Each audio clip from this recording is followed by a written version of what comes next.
Welcome into the program. I'm your host, Joey Clark. Thank God for another beautiful day.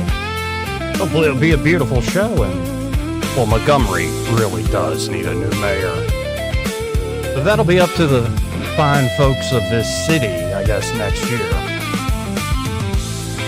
If they even have a choice or options.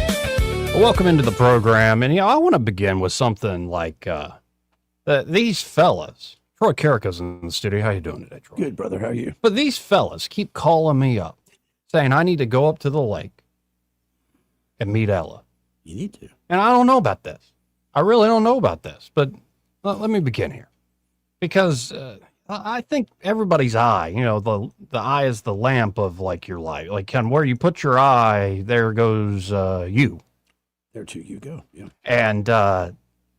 And so if all these folks are looking out for, like, the kingdom that's coming, like the full glory of our Lord and Savior Jesus Christ and God the Father, all like we can be one with him. And, just remember what Luke 17:20 says. It says, once Jesus was asked by the Pharisees when the kingdom of God was coming, and he answered, the kingdom of God is not coming with things that can be observed. So keep that in mind. We see all this worldly stuff. We're going to get into the Iran talks and peace deal and shootings in Montgomery and all sorts of stuff that your eye can see. But let's begin here, because a lot of people have been calling me up, calling up this radio show, telling me I need to go up to the lake for the chance of meeting country music star Ella Langley. And I'm not sure why. Maybe they're just messing with me.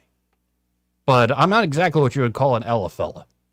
Yeah, I'm Alabama born and raised, but I ain't exactly a country boy. That's Hooper Academy right there, buddy. That's my son went to school there with him. So. Right, but that ain't me. No, you're a Catholic. You're a Catholic city guy. Right. I don't. I'm an indoor cat.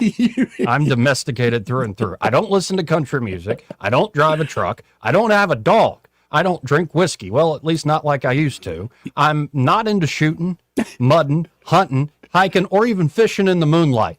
Man, you're missing out, man. Whenever someone asks me if I want to go camping, I suspect they're up to some sort of funny business, especially in the month of June. Yeah. And honestly, I don't really enjoy spending time out on the water. I guess it's a nice enough time when I've gone, but the outdoor lifestyle has never really called me. I have a buddy with a lake house and a dad with a boat on the bay. I visit them once in a blue moon, and that's about enough adventure for me, or at least has been until recently. Something about getting up before the sun and praying at the break of dawn changes a man. I still ain't a country boy, but I find myself drawn to God's creation more and more after each sunrise prayer with rosary and Bible in hand. What 120 days it's been.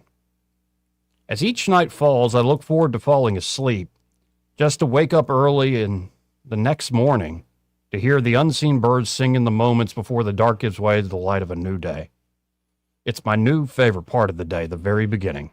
It's not so much what I see each morning, it's more something within me, something my naked eye could never see, something from deep roots that has bloomed and allowed me to, once again, see the world anew. So maybe I will go up to the lake soon, but not to meet Ella Langley. I mean, why would I want to meet her more than anyone else on the lake, over at the waterfall? Seriously, why would I want to meet any celebrity? The novelty, the story, the status, the prestige.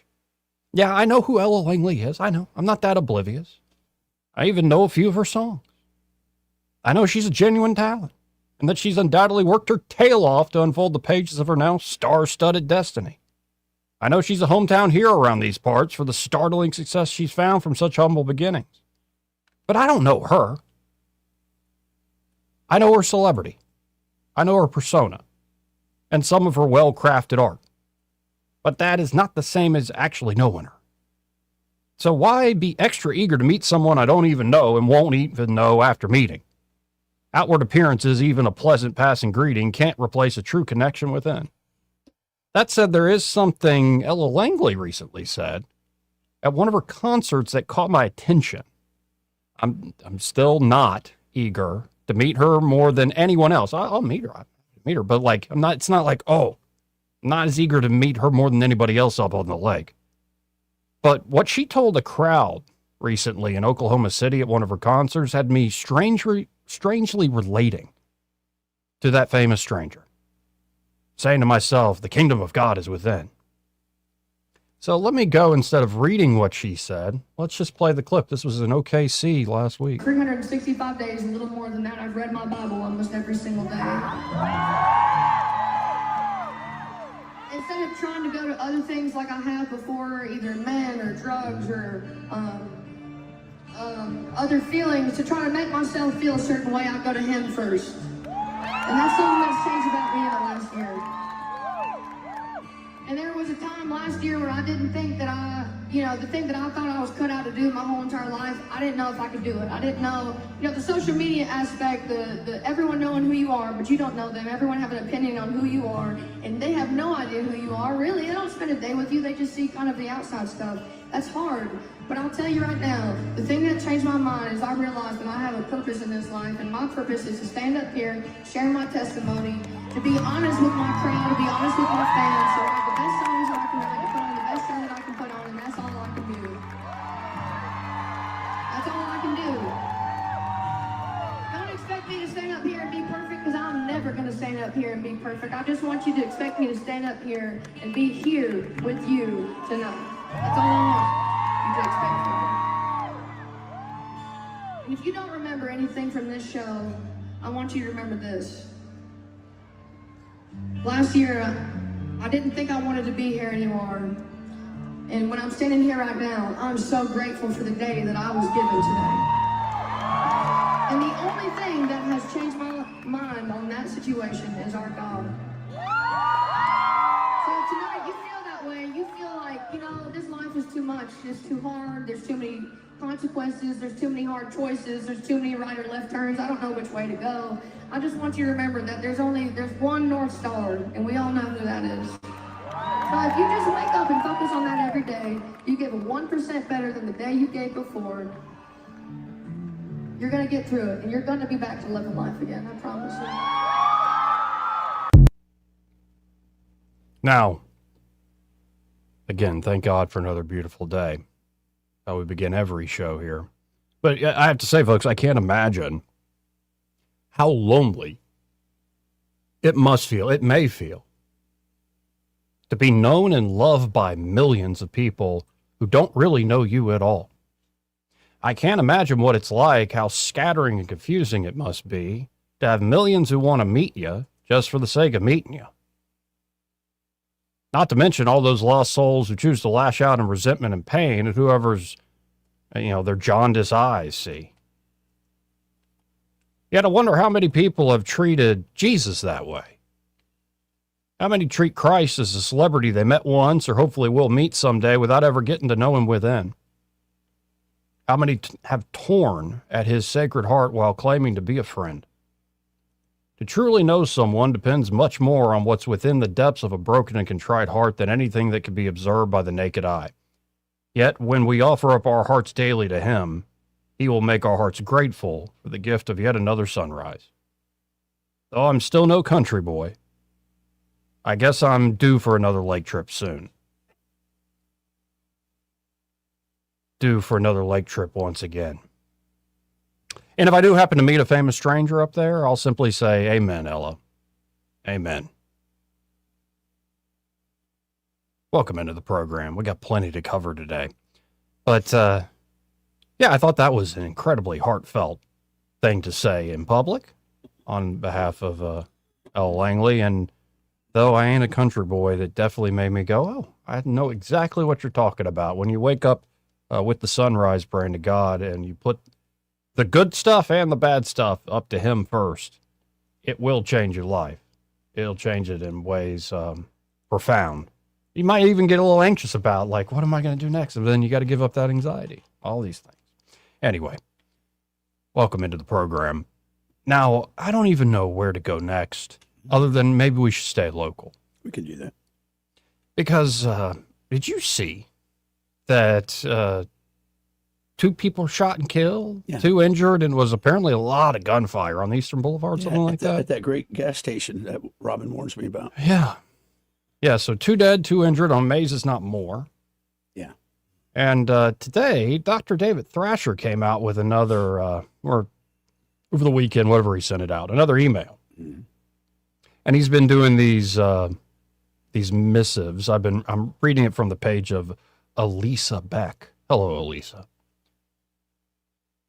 This is the letter from Dr. David Thrasher. Dear Mayor Reed. Wait, we have a mayor? Sometimes he's hanging out with other people a lot of times. I know Montgomery needs a new mayor, but I assumed that position had already been vacated. We've just been going mayorless. We have been. Anyway, Dear Mayor Reed, Governor Ivey, Attorney General Marshall, Senator Britt, Senator Tuberville, Representative Figures, Sheriff Cunningham, District Attorney Azzy Oliver, and all Montgomeryans. Yesterday was my birthday, writes David Thrasher, and my wife and I were celebrating by driving to Lagoon Park for my grandson's All-Star game when we saw about 50 to 75 people and probably 20 cars crowded around the Woodmere Raceway gas station. A car was on fire, and I saw a half-naked woman climbing out the window from another car. About 5 minutes later, my son and his wife called me and said that he told my daughter-in-law to get down in the car as multiple shots were being fired. At least one was down, and they feared for their lives. At least one other dad shielded his son and watched from inside their vehicle as people ran and shots were fired for over 2 minutes. I immediately called the chief and sheriff, and they were on it very quickly. At least 2 died there, and more were hit. Later last night, another person was shot in West Montgomery. Chief Grayboys and Sheriff Cunningham are doing a great job, writes David Thrasher, and are hiring and retaining more officers. Speaker Ledbetter, Representative Rex Reynolds, Representative Reed Ingram, Senator Barfoot, and others passed several great measures that will help our city and state as well. What we are not doing is reaching out and reaching our at-risk youth in Montgomery. We all know about the overtime pay that has been reported and the lack of transparency from our violence prevention department. As Winston Churchill once said, no matter how great you think your plan is, you occasionally need to stop and look at your results. Well, you should know after Gallipoli. Sorry, I love that. I love that analogy. It's a great Oh, one. you're going to take on the Turks that way, the Ottomans that way. Boy, listen, Yes. many people lay that on Churchill, but we'll go in a different story. Right now. Well, he was the what? The head of he the was the minister. Admiral. Of the Navy. Anyway, we're getting off. I know, but we'll do that. I know that's what we do sometimes. Back to David Thrasher. Mayor, City Council, stop and look at your results, or rather the lack of results. Instead of trying to reinvent the wheel, look at who has made a difference in the lives of our youth. Ken Austin, that's my dog. Rick Jackson's Boys and Girls Club. Dwayne from Flatline, First Baptist Church, etc. Below is a quote from my dear friend Ken Austin, who has changed more lives than anyone I know. By the way, Ken is working 24/7 for our youth and has a bigger heart than anyone I know. But what many do not know is his heart is not strong enough physically to even live. Here is the words that Thrasher is sharing from Ken Austin. In this community, I hear children crying for their daddies both day and night. Poverty is a jungle for a child growing up without a father. There's no one for them to call in a crisis, not even Ghostbusters. No father, no covering, no guidance, no protection. Can you imagine having no father and none of the father's connections, guidance, or influence to help navigate life in what often feels like no man's land? It is closer than you think. It's happening right now, this very morning in West Montgomery. I'm getting dressed now to go there. You can still find plenty of good Father's Day cards and stores in West Montgomery. They don't sell well on this side of town. Over here, Father's Day is not one of the major holidays, and that says more than words ever could. Working hard and hoping endlessly these boys won't become like their fathers, trying to shift the culture. Thrasher continues, Ken Austin is the answer. He is touching at-risk youth by doing what works. He brings in interns to work with these kids. He has powerful role models like LeBaron Boone mentoring them. He has legions of volunteers like Drew Woods and Kyle Kaiser helping these kids. If we could properly fund the organizations that are making a difference and stop funding quote-unquote friends and family, then you can turn our great city into the true city of dreams. I love pretty buildings like the new Civic Center, says David Thrasher, that you want to build too, but let's get our priorities in order. Number one, beef up our police numbers. Yep, we sounded like broken records, but it's true. Number two, support our sheriff in Aaliyah. Yeah. Number three, dismantle the city's feeble attempt at violence prevention department and give that money to organizations that actually work. thousands of dollars for balloons, stop the violence signs, and Sunday marches aren't helping our kids and are actually an insult to the citizens who see our tax dollars literally going up into thin air.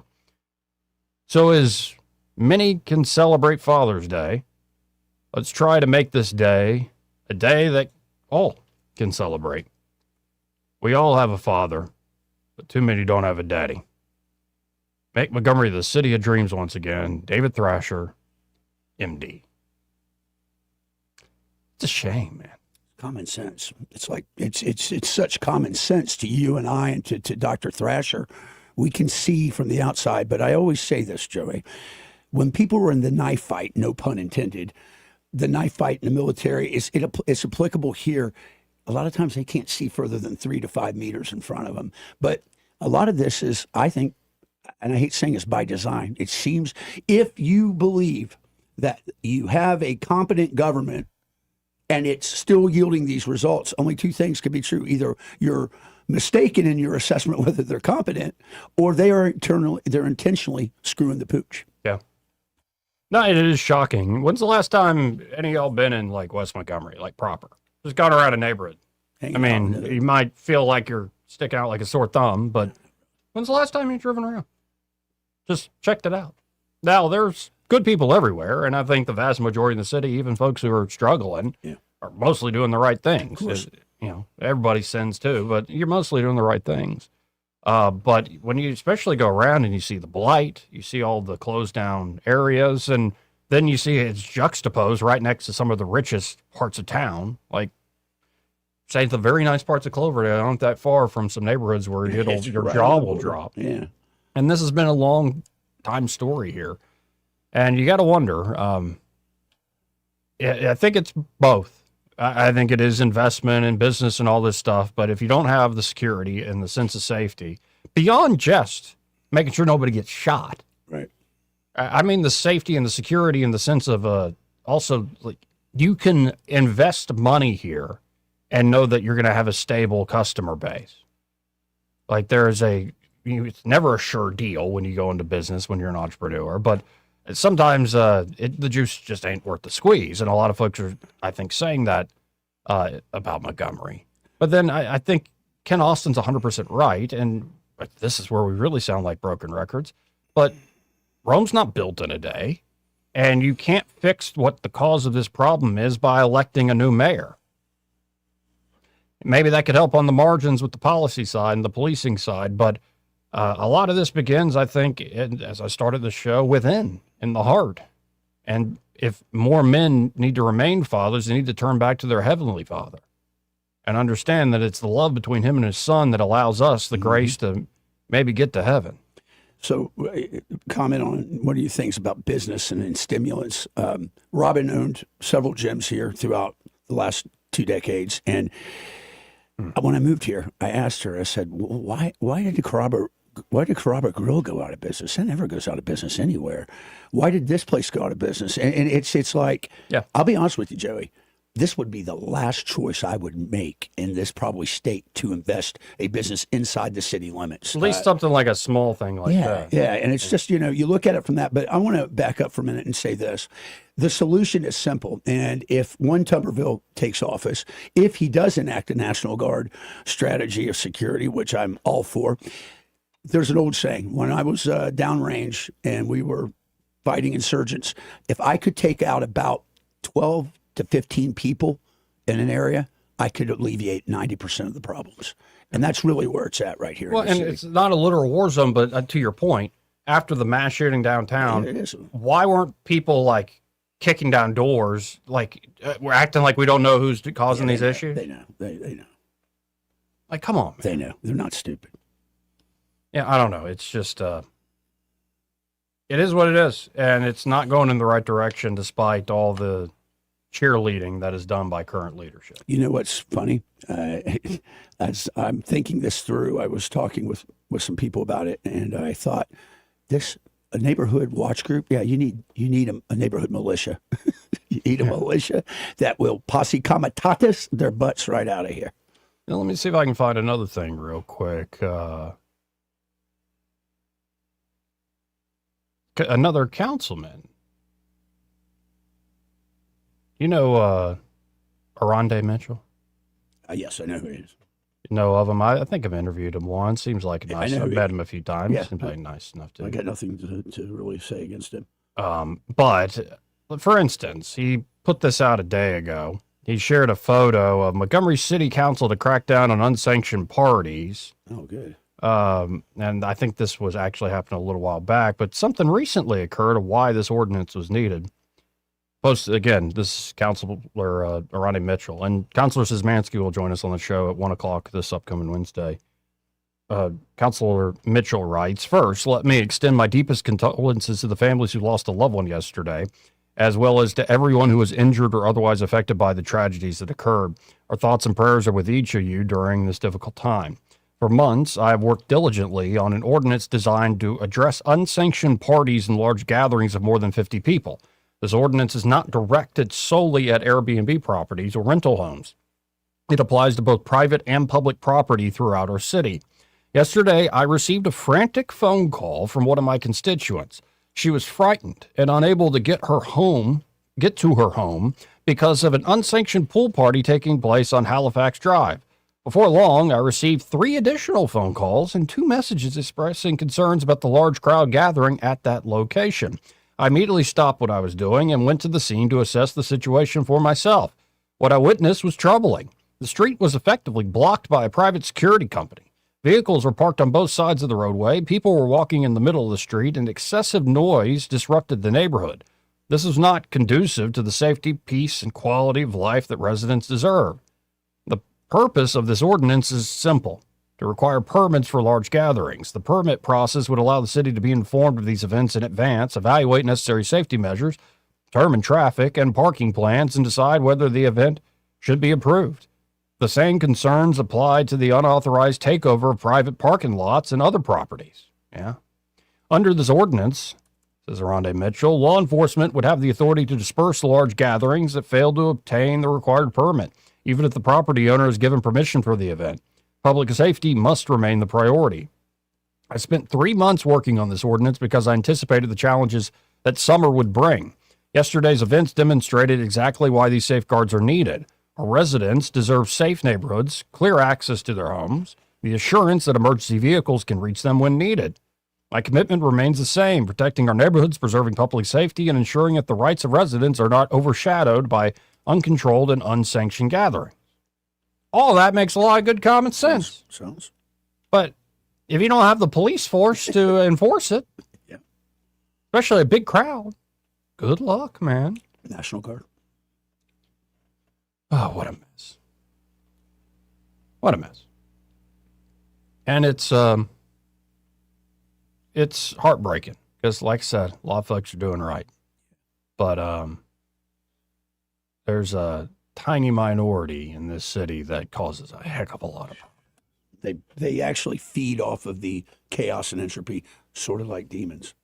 Let's go to line 1. You're on there. Who's this? It's Supper Day. Hey, how you doing? Amen.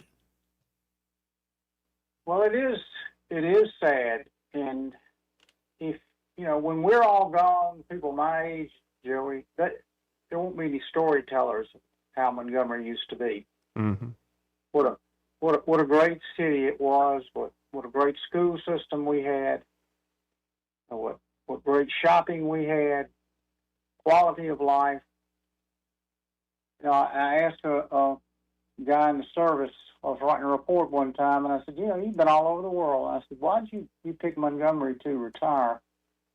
And he named off 4 or 5 things. Well, so many of those are gone now. And the same businesses, gentlemen, that used to be in Montgomery, you see them thriving somewhere else. Mm-hmm. Now, why is that? But there's no easy solution, and I think the phrase "capital of dreams," I think that has sailed, and it's been replaced by capital of screams. And somebody, it's just like from the Soprano show, the song, somebody woke up this morning in Montgomery looking for a gun. And we got too many people that need to be in jail. They don't need to be out creating problems for the good folks that just want to, and that's the majority of everybody. Yeah. They just want to live their lives in peace. But you're going to let a small majority, and that's what I don't understand. Why would a mayor let not his major constituents, not the taxpayers, but a small group of people run your city? And see, he when he got elected, he had a plan to dismantle the Montgomery Police Department, break it down, strip it down, take it to the decking, and rebirth it as a socialist outfit. With all these feel-good programs and the nuts and bolts of what he needs a police chief to do, they can only do this, they can only do that, but they can't do this. Mm-hmm. And you saw this happening, Joey. It wasn't. Yes. It wasn't a short-term thing. And when the strange mayor was in there, just like he told us, don't talk about the school system. Don't talk about the school system. You're only making it worse. Don't talk about crime. You're only going to make it worse. Well, we were averaging anywhere from 30 to 50 homicides. Well, now they're up in the 60 and 70 range. Yep. And you can't stick your head in the sand and say it doesn't exist until it hits you. And when it happens, and it's going to happen, there's going to be a critical event. Somebody of upward mobility, of nobility, is going to get. They're going to be a target, and then you're going to see change. But until then, I mean, you got three options, Joey. You can either move, and that's what a lot of people have chosen, that one. Yep. You can buy more body bags and more toe tags.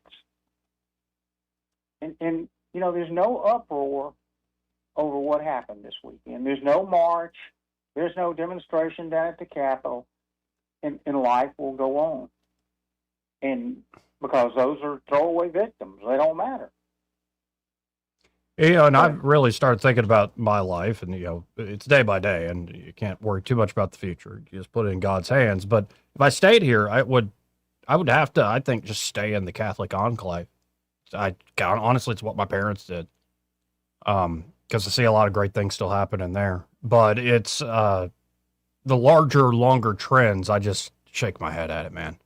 And it's a shame because the city has a lot of potential, and I think the state has a lot of potential. With a lot of folks, I think, are looking at Birmingham more now. Huntsville continues to grow with the port and Mobile. Montgomery's primed in between all that to actually do some really great stuff. And we're not doing the basics. We're not doing the blocking and tackling.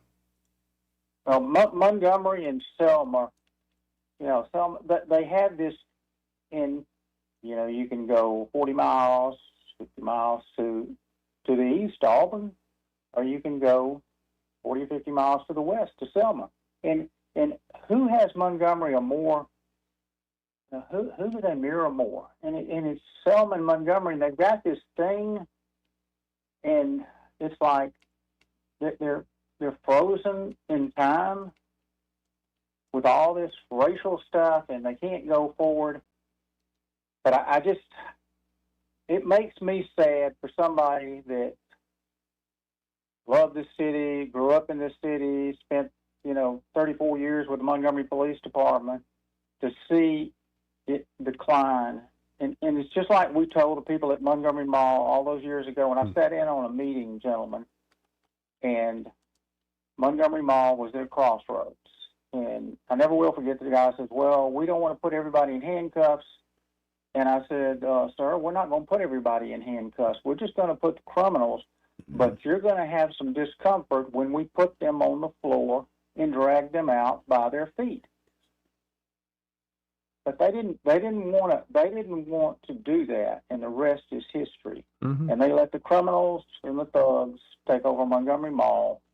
Same thing with Eastdale, and that's the way the city has gone. Yeah, and I just saw one of those videos. I think it was about a few years back, but it came up my feed this weekend. somebody went into Montgomery Mall as it now currently sits. And it's like it is a creepy feeling because a lot of the storefronts, a lot of that stuff was still up there, at least when these people toured. And it started bringing back memories of, I remember going there with my grandmother. Like, we'd spend a lot of time there, and there was a good environment. And to see where, say, the kids' play area was and the big gumball machine, like, front and all this stuff, it's like, oh, wow, look at what the things don't last if people don't actually reinvest and, well, put it in their heart. I'll put it that way. They don't last. Well, Montgomery Mall, they made a decision, and when Montgomery Mall died, that area died with it. Y'all have a good day, gentlemen. Appreciate it, man. Yep. You know, when he calls, he's got so much technical, let's just say, operational knowledge of how things worked here. And it doesn't matter 30 years ago, 50 years ago, it still holds true today. Be decisive against certain elements, remove them from society if they merit that. And a lot of people today are, well, you know, we need to do this. We need to be softer. We need to teach. Proactive in the sense of just having a more active presence keeps people from acting out. Absolutely, but that's hard to do when you're running short, right? You're under strength. You're under strength. All right. Anyway, just that caught my attention this morning. Very good.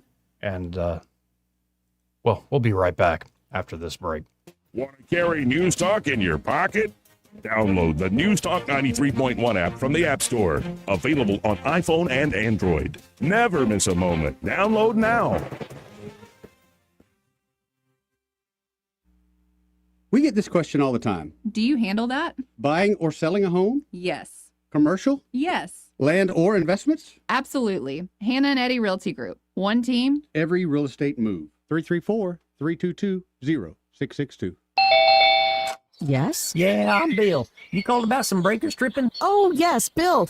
My brother-in-law says you can do almost anything. That's me. Not much I hadn't seen. Do you really want someone who does almost anything in your electric box? Think about that. Because each year, thousands of home fires are caused by faulty wiring. That's why you want a professional, like the electricians at Crosby Electric. Bill, how's it going?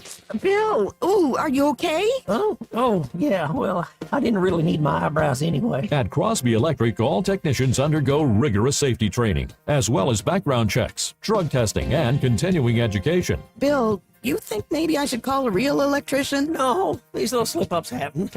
Everybody does it. Really? No, not really. When you need professional electric work, or you just like someone to assess your home for safety, call the experts at Crosby Electric, 272-2085, or visit us at crosbyelectric.com. You bought an RV, and you got an automatic discount from Progressive by bundling it with your home or auto insurance. That's great, but a serious word of warning every RVer should heed. You don't need to talk about things like dry weight or dump stations. And you don't need one of those expensive water filter straws either. Because the most extreme thing most RVers encounter is a campsite without hookups. So just enjoy yourself. And Progressive's automatic discount when you bundle your RV, boat, or motorcycle with your home or auto insurance. Progressive Casualty Insurance Company and affiliates. Not available in all states or situations. 4th of July savings are happening now at the Home Depot with select appliances starting at $398. Plus, get free delivery on appliance purchases of $398 or more, no membership required. Upgrade your kitchen with a modern and sleek GE Profile refrigerator featuring hands-free autofill for the perfect pour every time. And make laundry day easier with 2-in-1 washer-dryer combo innovation that completes laundry in about 90 minutes. Shop top brand appliances now at the Home Depot. Offer valid June 17th to July at US only. See store online for details. Lewis at the Capital Oyster Bar, and I just want to tell you, if you're in business or got an event coming up and want to do some advertising, wisely spent dollars are spent down here at Blue Water Broadcasting. All the guys are nice, easy to work with, and I see results, I guarantee you. Did you know that radio is the #1 reach platform in all of media? It's true. Call us to find out how to put radio's #1 reach to work for your business. Blue Water Broadcasting, local folks helping local business. You want your floors to scream new, fresh, and stylish. But if yours are groaning, tired, old, and outdated, you're in luck. Because at Prattville Carpet, you can revitalize your floors while you save on the best brands available with perfect and professional installation and Prattville's unbeatable lifetime warranty. Hi, I'm Ray Bowles from Prattville Carpet. If you're looking for carpet, hardwood, laminate, vinyl plank, or ceramic tile, call us today for your free measurement. Start shopping for your floors right now at PrattvilleCarpet.com. Prattville Carpet, we're more than just carpet. Get ready, Central Alabama. The biggest watermelon festival yet is happening Saturday, June 27th at Sweet Creek Farm Market. They're celebrating America's 250th birthday and all things watermelon with free admission, over 100 arts and crafts vendors, a watermelon eating contest, entertainment for the kids, food trucks, and family fun around every corner. It's Sweet Creek Farm Market's biggest arts and crafts festival ever, and admission is free. Saturday, June 27th, 10 to 4 on Highway 231 and Pike Road. Come hungry, bring the family, and celebrate summer at Sweet Creek Farm Market's Watermelon Festival. With the Wall Street Business Report, I'm Rich Thomason. He chaired the Federal Reserve, setting monetary policy under 4 presidents. Former Fed Chairman Alan Greenspan has died at the age of 100. Quiet start to the day for Wall Street while oil prices are edging lower on fresh optimism over progress in U.S.-Iran talks. Gas prices are falling as the summer driving season heats up. This morning's AAA national average for regular, $3.92 a gallon. That's down a penny from yesterday and more than 60 cents lower than a month ago. Brent crude was trading down $1.55 or 2% to $79.02 per barrel. U.S. crude fell 74 cents to $75.11 a barrel. With earnings season pretty much over now, investors will be focusing on the government's latest inflation data. That data is due out on Thursday. For the Wall Street Business Report, I'm Rich Thomason. The Rich Thomas Weather Network, brought to you by Montgomery Paint and Body. From little fender benders to total body repair, MPB will fix it good as new, maybe better. For 4 decades, the Turner family has been getting you back on the road. Call 279-7325. Rich Thomas Weather. Well, hi, everybody. Finally, the trend today will be for fewer storms on the radar. That means widely scattered, few and far between, and mostly in the afternoon and evening hours, with a high today up to about 92. Very humid, and tonight slow down to about 73. Tomorrow, another spike in the number of storms with showers and thunderstorms in generous supply, mostly afternoon and evening hours. High temperature near 90 tomorrow. I think we'll be in the upper 80s on Wednesday and Thursday with another generous supply of afternoon and evening storms. Then the storms thin out again on Friday. From the Blue Water Weather Center, this is Rich Thomas. Big dreams for your home on a tight budget? AFE's $26.26 as you covered. Unlock your home's equity with just $26 in closing costs. No fees, no headaches. Visit your local ASE branch today. Federally insured by NCUA, Equal Housing Lender. NMLS number 420259. We get Montgomery talking 24 hours a day. The River Region's most trusted voice. News Talk 93.1 FM, WACV.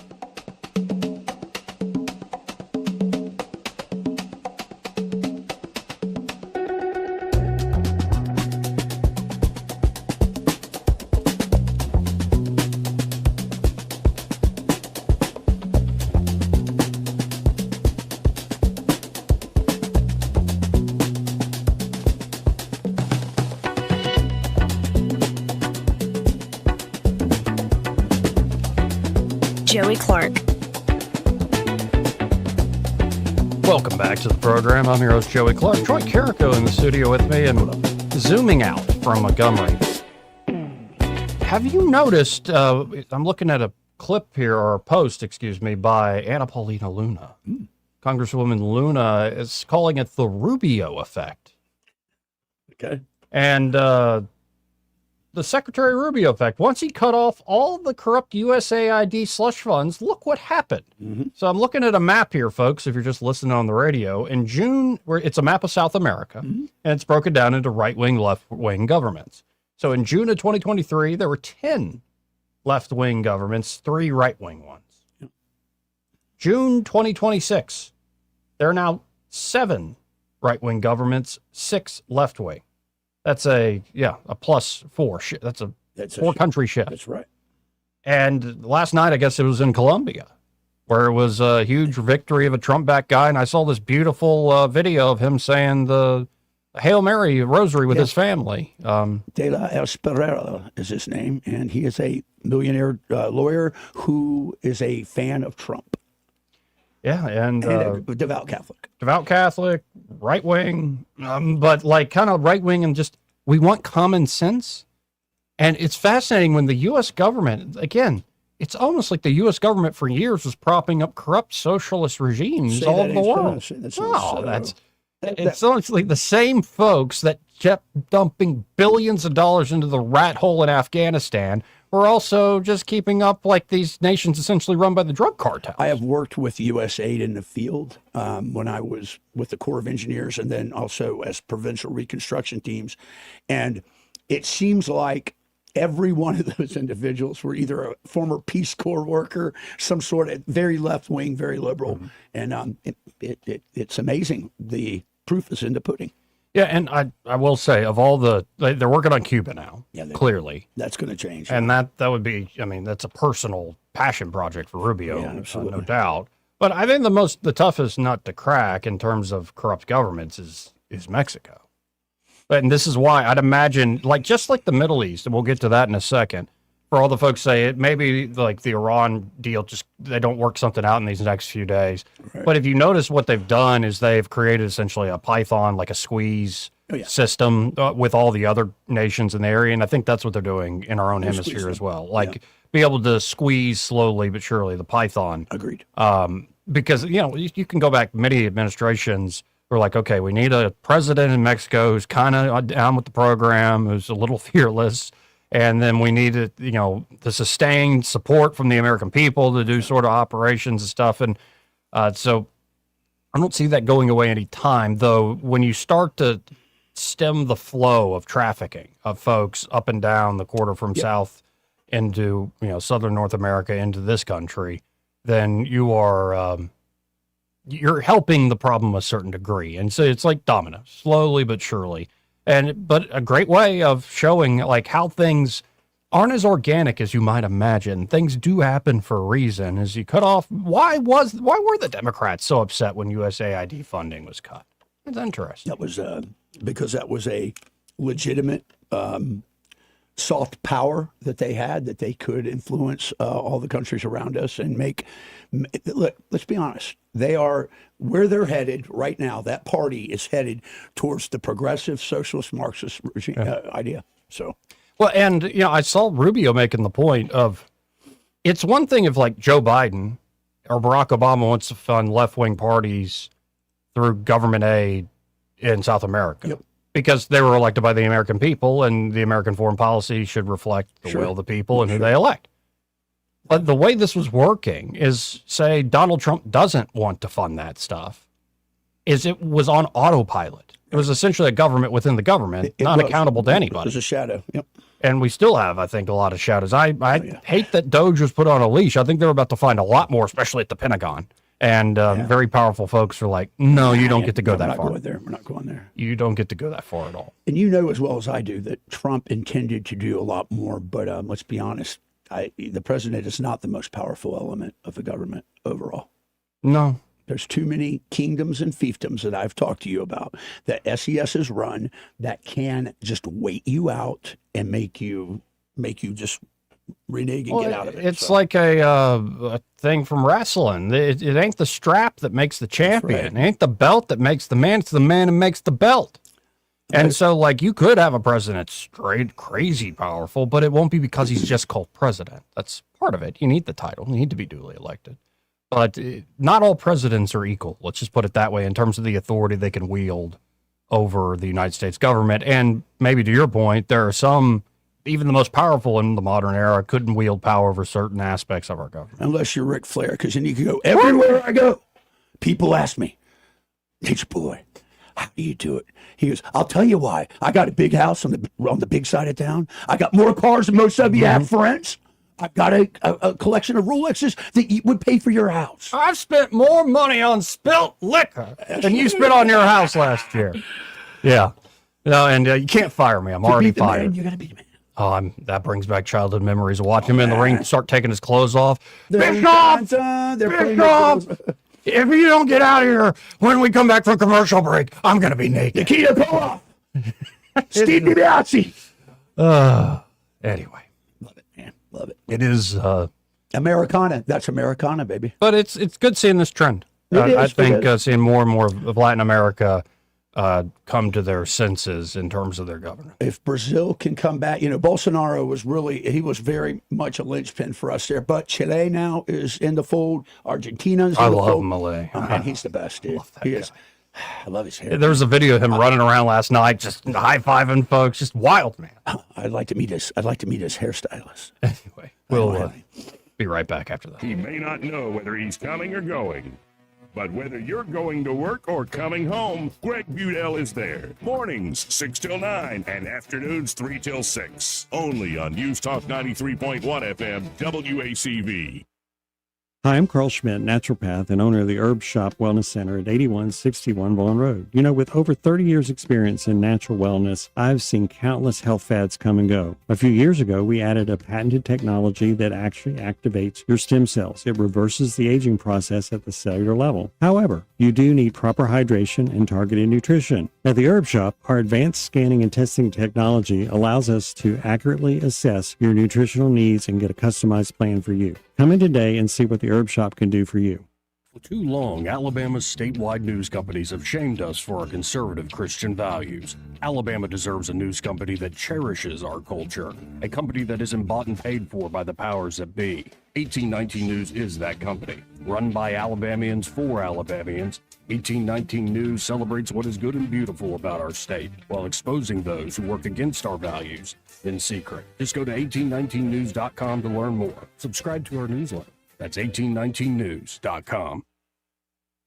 If it concerns your community, you'll hear about it on News Talk 93.1. News Talk 93.1 FM WACV.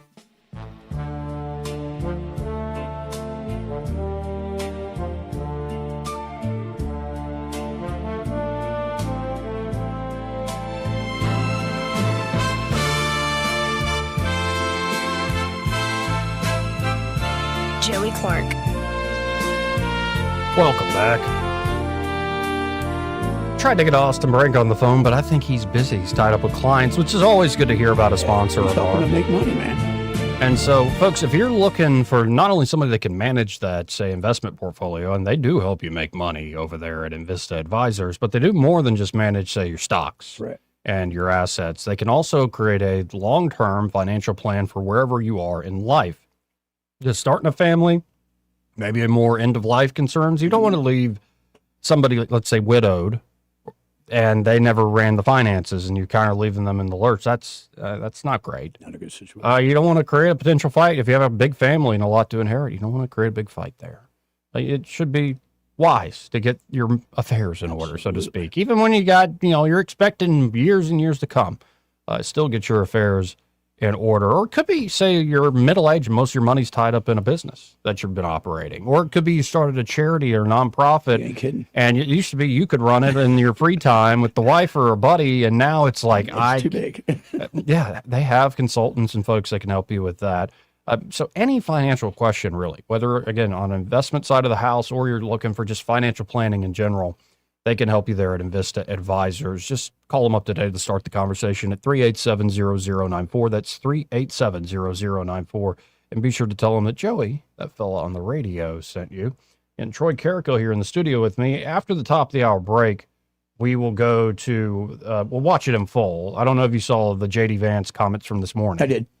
And, social media was getting really depressing, but I think Don Jr. was right. There was a bit of an operation going on here. I agree.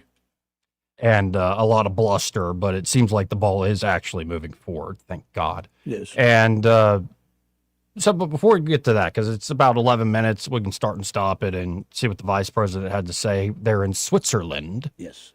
Working overnight with Jared Kushner and the Qatari prime minister. Pakistani. That one moment, the Pakistani guy looks, when the Iranians said they're going to walk out, they didn't actually walk out, but they walked out from the official ceremony. They still stay for negotiations. But when they did walk out, like, we're not speaking because Trump threatened us or something, you could see on that man's face, the Pakistani prime minister, like, I effed up. Well, the guy that had handled the negotiations was his field marshal, so the chief general of the Pakistani army. And it's funny because the Shia, which are in Iran, are closely related more to the Pakis than to the Saudis, which are Sunni. So they have a lot of influence. And before the ceremony, J.D. Vance said to the cameras, I tell folks I have very important Indian and Pakistani in my life. My wife, Usha, and Field Marshal so-and-so. Like I have two bosses. But yeah, everything you said, a lot of people have said about Iran, in that little moment right there, you just saw it plain as day. That's what they do. It's just like, what is wrong? What is this? Listen, it's sad because 10% of that country runs the rest of the 90%, which I think Persia could be an incredibly powerful actor there, but not under the duress of that theocracy. But over 78% of Americans, according to a CBS News YouGov poll, 78% of Americans support Trump and Vance's efforts to resolve the war they're on. Good. Yeah, because especially as you start seeing gas prices come down, you're like, the average person's like, great, we need the help. Especially as it's getting hotter and hotter out there. And by the way, we have New York City. I normally don't pay attention to them, but they did a whole press conference on how the heat is on this summer, which I'm like, really? It's getting hot in the summer? But the vice mayor, deputy mayor was like, the heat kills more people in this country than hurricanes, tornadoes, or any other climate event combined. And I looked up the raw numbers. 200 people die a year from heat exhaustion. Is that all it is? Yeah, that's 200 too many. But are you sure about the old people in the apartments that don't have air conditioning that maybe die and stuff? You think? I don't know. This ain't England though. Like we actually have AC. Well, listen. There's a lot of public housing, believe it or not, in Chicago and stuff that doesn't have it. So I don't know. When I see New Yorkers complaining about the heat and people working outside in the heat, and I'm like, have you been to Alabama? Have you been to the Southwest? They stick dogs on people down there. Why would I go there? Yeah. No, it's like, yes, the heat is dangerous. Quite dangerous. Absolutely dangerous. Every once in a while, every few years, you hear an awful, tragic story of somebody, like at a football practice, stayed out too long and either gets really sick or dies. So it's no joke, but it's also like, why are we having a press conference like this is climate change? Because they're trying... Listen, that whole Madami imagery thing up there that he's taking on all these things. They're acting like you couldn't die from heat exhaustion in say the 1860s, which we know they did. Yeah, I'm sure the Spanish conquistadors didn't actually. Some of them didn't die from the heat. They didn't have Gatorade with that armor, right? Goodness gracious! It's just like we were tougher back then, Joey. Or you just didn't talk about the guy. That's They were right. like, conquistador. I told you should have He drank. failed. He was weak. Anyway, we got to hit the stop the outbreak. We'll get into what the vice president actually had to say in Switzerland after this. Broadcasting from the Riverside Chevrolet Master Control Center, this is WACV Cusada, News Talk 93.1 FM. When it's Chevy, it's Riverside. With SRN News, I'm Bob Agnew in Washington. Vice President J.D. Vance says his lengthy talks with senior Iranian officials in Switzerland created a good foundation for a final deal to bring an end to the war. Vance made the comments today after initial talks with Iran's parliamentary speaker. Vance said U.S. officials claimed progress on multiple fronts, including the establishment of measures to ensure the Strait of Hormuz stays open and that a ceasefire holds up in the fighting between Israel and the Iran-backed terrorist group Hezbollah. Federal Reserve, former Fed chairman, Alan Greenspan, has passed away from complications of Parkinson's disease. His more than 18-year landmark tenure at the Fed did suffer setbacks from time to time. He learned a lot over the years and is generally considered as having been successful in his role. Greenspan was 100 years old and died of complications of Parkinson's disease. On Wall Street right now, the Dow is up 170. This is SRN News. There's a moment nobody talks about with weight loss. It's the moment it stops working. The diet that worked before doesn't. Eating less stops moving the scale. That's not random. When your body's under stress, it slows your metabolism. That's why quick fixes eventually fail. At PhD Weight Loss, they focus on restoring your metabolism. And right now, when you call and mention Mike G, you'll get 2 free weeks and they'll pay for the cost of your food. Call 864-644-1900. That's 864-644-1900 or visit myphdweightloss.com. If you want unlimited talk, text, and data on a crazy fast network, Big Wireless will sell it to you right now for as little as $70 a month. Or you can buy it from Pure Talk for half of that. I'm talking about unlimited talk, text, and unlimited data for just $34.99 a month.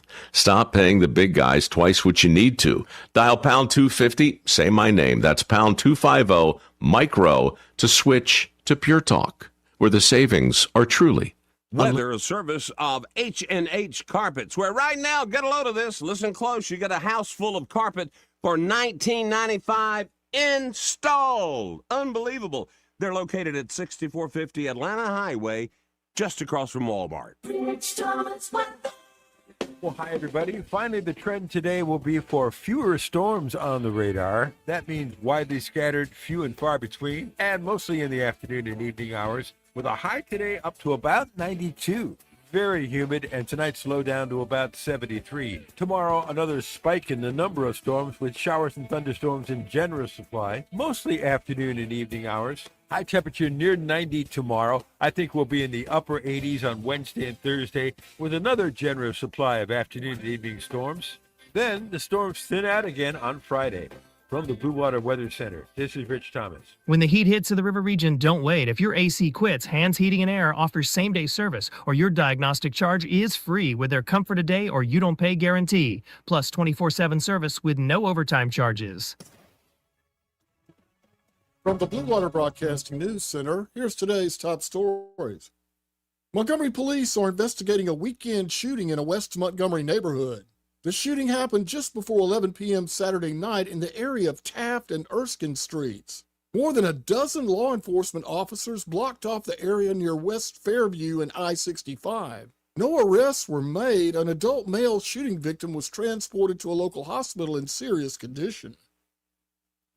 Hope Hull residents will vote on whether to incorporate in a special election July 14th. Eligible voters who live in the proposed area will decide whether Hope Hull should become an incorporated municipality. Incorporation would make Hope Hull a legally recognized town, allowing residents to form a local government. A death investigation is underway after a man's body was found floating in a small Millbrook lake. The body was found in the area of Lakeview Drive, which borders the Lakeshore community and Sandtown Road. The remains appear to be that of a black man, approximately 30 to 50 years of age, weighing about 200 pounds. Currently, there are no reports of any missing person from the area that match the man's description. From the Blue Water Broadcasting News Center, I'm Sky Mosley.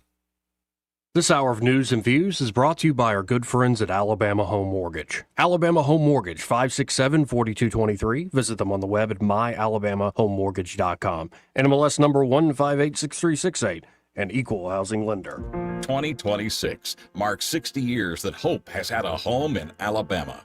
At the Alabama Sheriff's Youth Ranches, children who've lost everything through no fault of their own have found something priceless. A safe place to live, a loving Christian family, and the chance to simply be kids again. Here, boys and girls grow up surrounded by care, guidance, and faith, learning right from wrong, learning responsibility, learning they are valued and that their lives have purpose.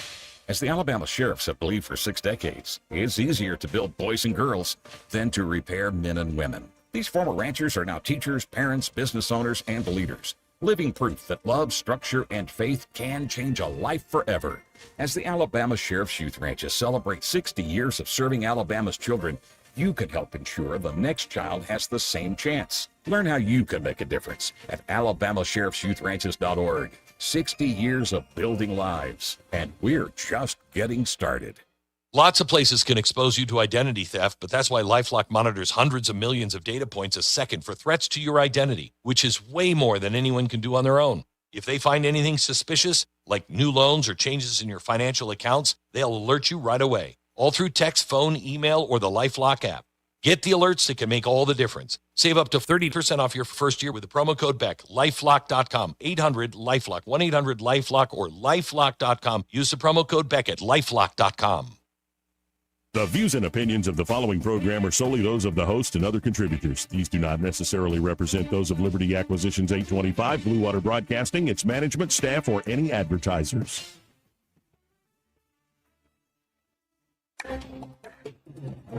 It's time for Montgomery's conversational radio show. It's News and Views on News Talk 93.1 FM. To join the conversation, call 272-9228.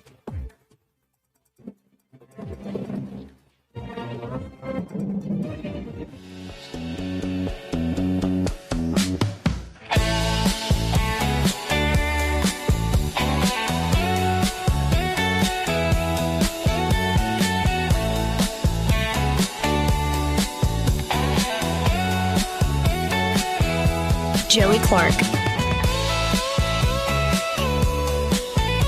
Welcome back. I'm your host, Joey Clark. Troy Carrico here in the studio with me on this fine Monday. And, well, over the weekend was this big meeting between the Americans and the Iranians. J.D. Vance leading the American delegation. I guess the Speaker of the House for Iran leading their delegation. And this was coordinated by the Qataris, by the Pakistanis, like we were talking about before the top of the hour break. Social media went ablaze saying, oh, look, see how the Qatari prime minister just completely snubbed J.D. Vance, didn't shake his hand, and the White House came back and go, y'all are so full. They literally had been up all night talking. You don't go shake a guy's hand who you're just spent hours with. Yeah, that happened earlier. Okay. Right. It's just like, so there was a lot. It was clearly an operation online to just like pile on, especially on Vance. Oh, come on. I think there was a lot of folks who are already looking ahead to 2028, and they're like, well, we're going to make JD own this because he's not one of our boys. But things pressed on because Trump put out a very direct warning to Iranian officials, right? Like to Iran, saying that if you don't actually comply, I will destroy your effing country. He's threatened to seize the Strait of Hormuz and blow the S out of them, the shaving cream out of them.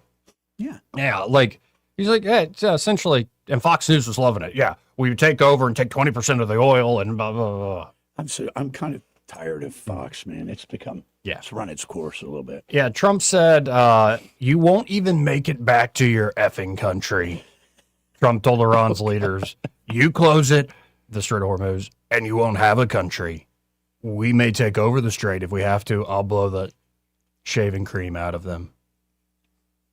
And so when Iran showed up at this formal, like first opening speeches stuff for the cameras, you can see the head of the Iranian delegation go up to the Pakistani prime minister and say something. You can see it in the man's face, like the Pakistani prime minister's face, of like, oh no, you don't do this to me.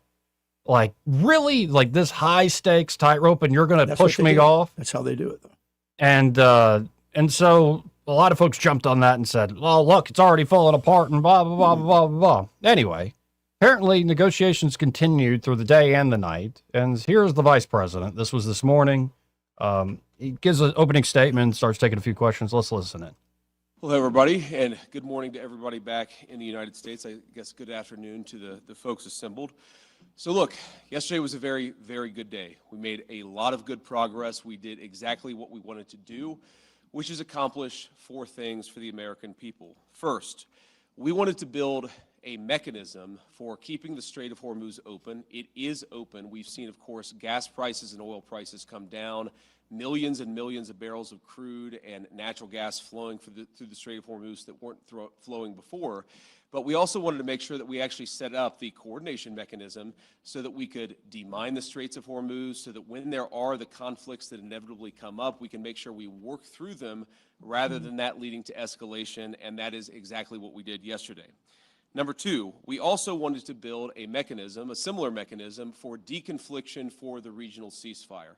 As the President of the United States has himself said, sometimes these ceasefires just mean you're shooting a little bit less, but we wanted to make sure that we had the proper coordination set up so that if there is shooting, if Hezbollah fires at Israel or if Israel responds, if there are other conflicts that arise in the region, we're actually talking to each other and figuring out how to stop the shooting, how to make the region safer, our allies and everybody else. We set that up as well. Number 3, we, and this is probably what we're most excited about as Americans, the Iranians have agreed to invite IAEA inspectors back into their country. That is a major milestone for the American people and the first step in permanently denuclearizing or permanently ending a nuclear weapons program in Iran.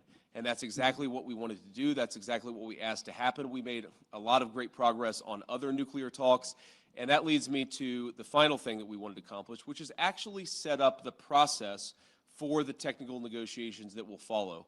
Our teams working with the Iranians, the Qataris, and the Pakistanis made great progress yesterday. They will continue to work at the technical level with the teams here in Bergenstock, and then those technical negotiations are going to continue over the weeks and days to come.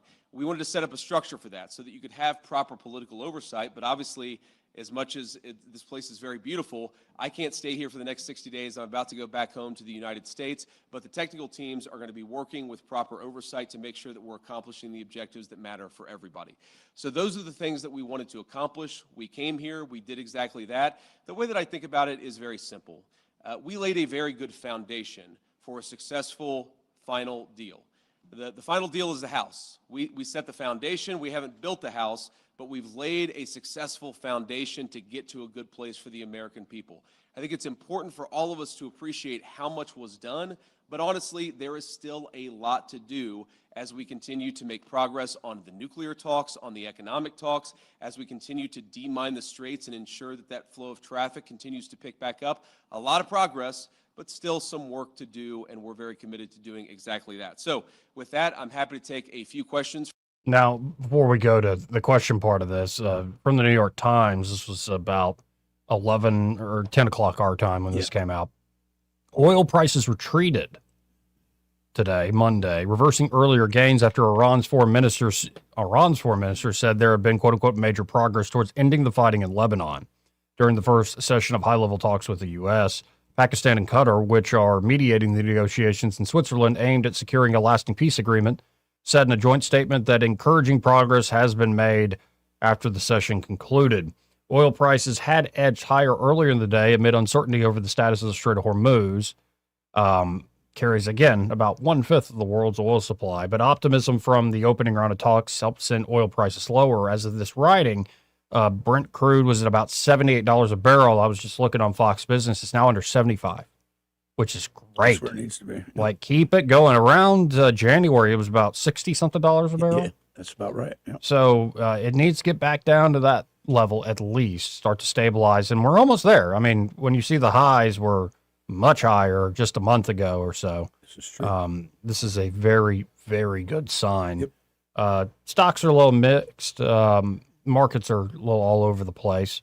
But gas prices fell again, like gasoline for your car. Gas prices fell again on Monday to a national average of $3.93 a gallon. Still, the cost for drivers has increased by 32% since the war began. Gas prices don't really move in lockstep with crude, usually trailing increases or drops by a few days. Average price of diesel fell to $5.01. Man, and you see that average, how high that is compared to where we're at. Yeah. There's a breakdown here at the New York Times. Alabama's average right now is $3.54. Still high, but I'd like to see it come down. I'm still, I am judiciously driving my big black truck with the diesel right now because it's expensive. Yeah. No, but like California, $5.58. Yep. But I was just in Florida in the middle of the week or beginning of the week, and it was decidedly 25 cents cheaper. It was like $3.30, $3.28. And I attribute that to the gas tax that we have here. And, yeah. Alabama, when I'm just doing a quick look around the map, we're one of the lowest in the nation. Yeah. We're right around the lower end of the pack. So I expect that to continue to trend downward, especially if this continues apace. Let's listen in again to the vice president answering questions from the media. Guys in the audience, I appreciate you guys being here. Let's start with you.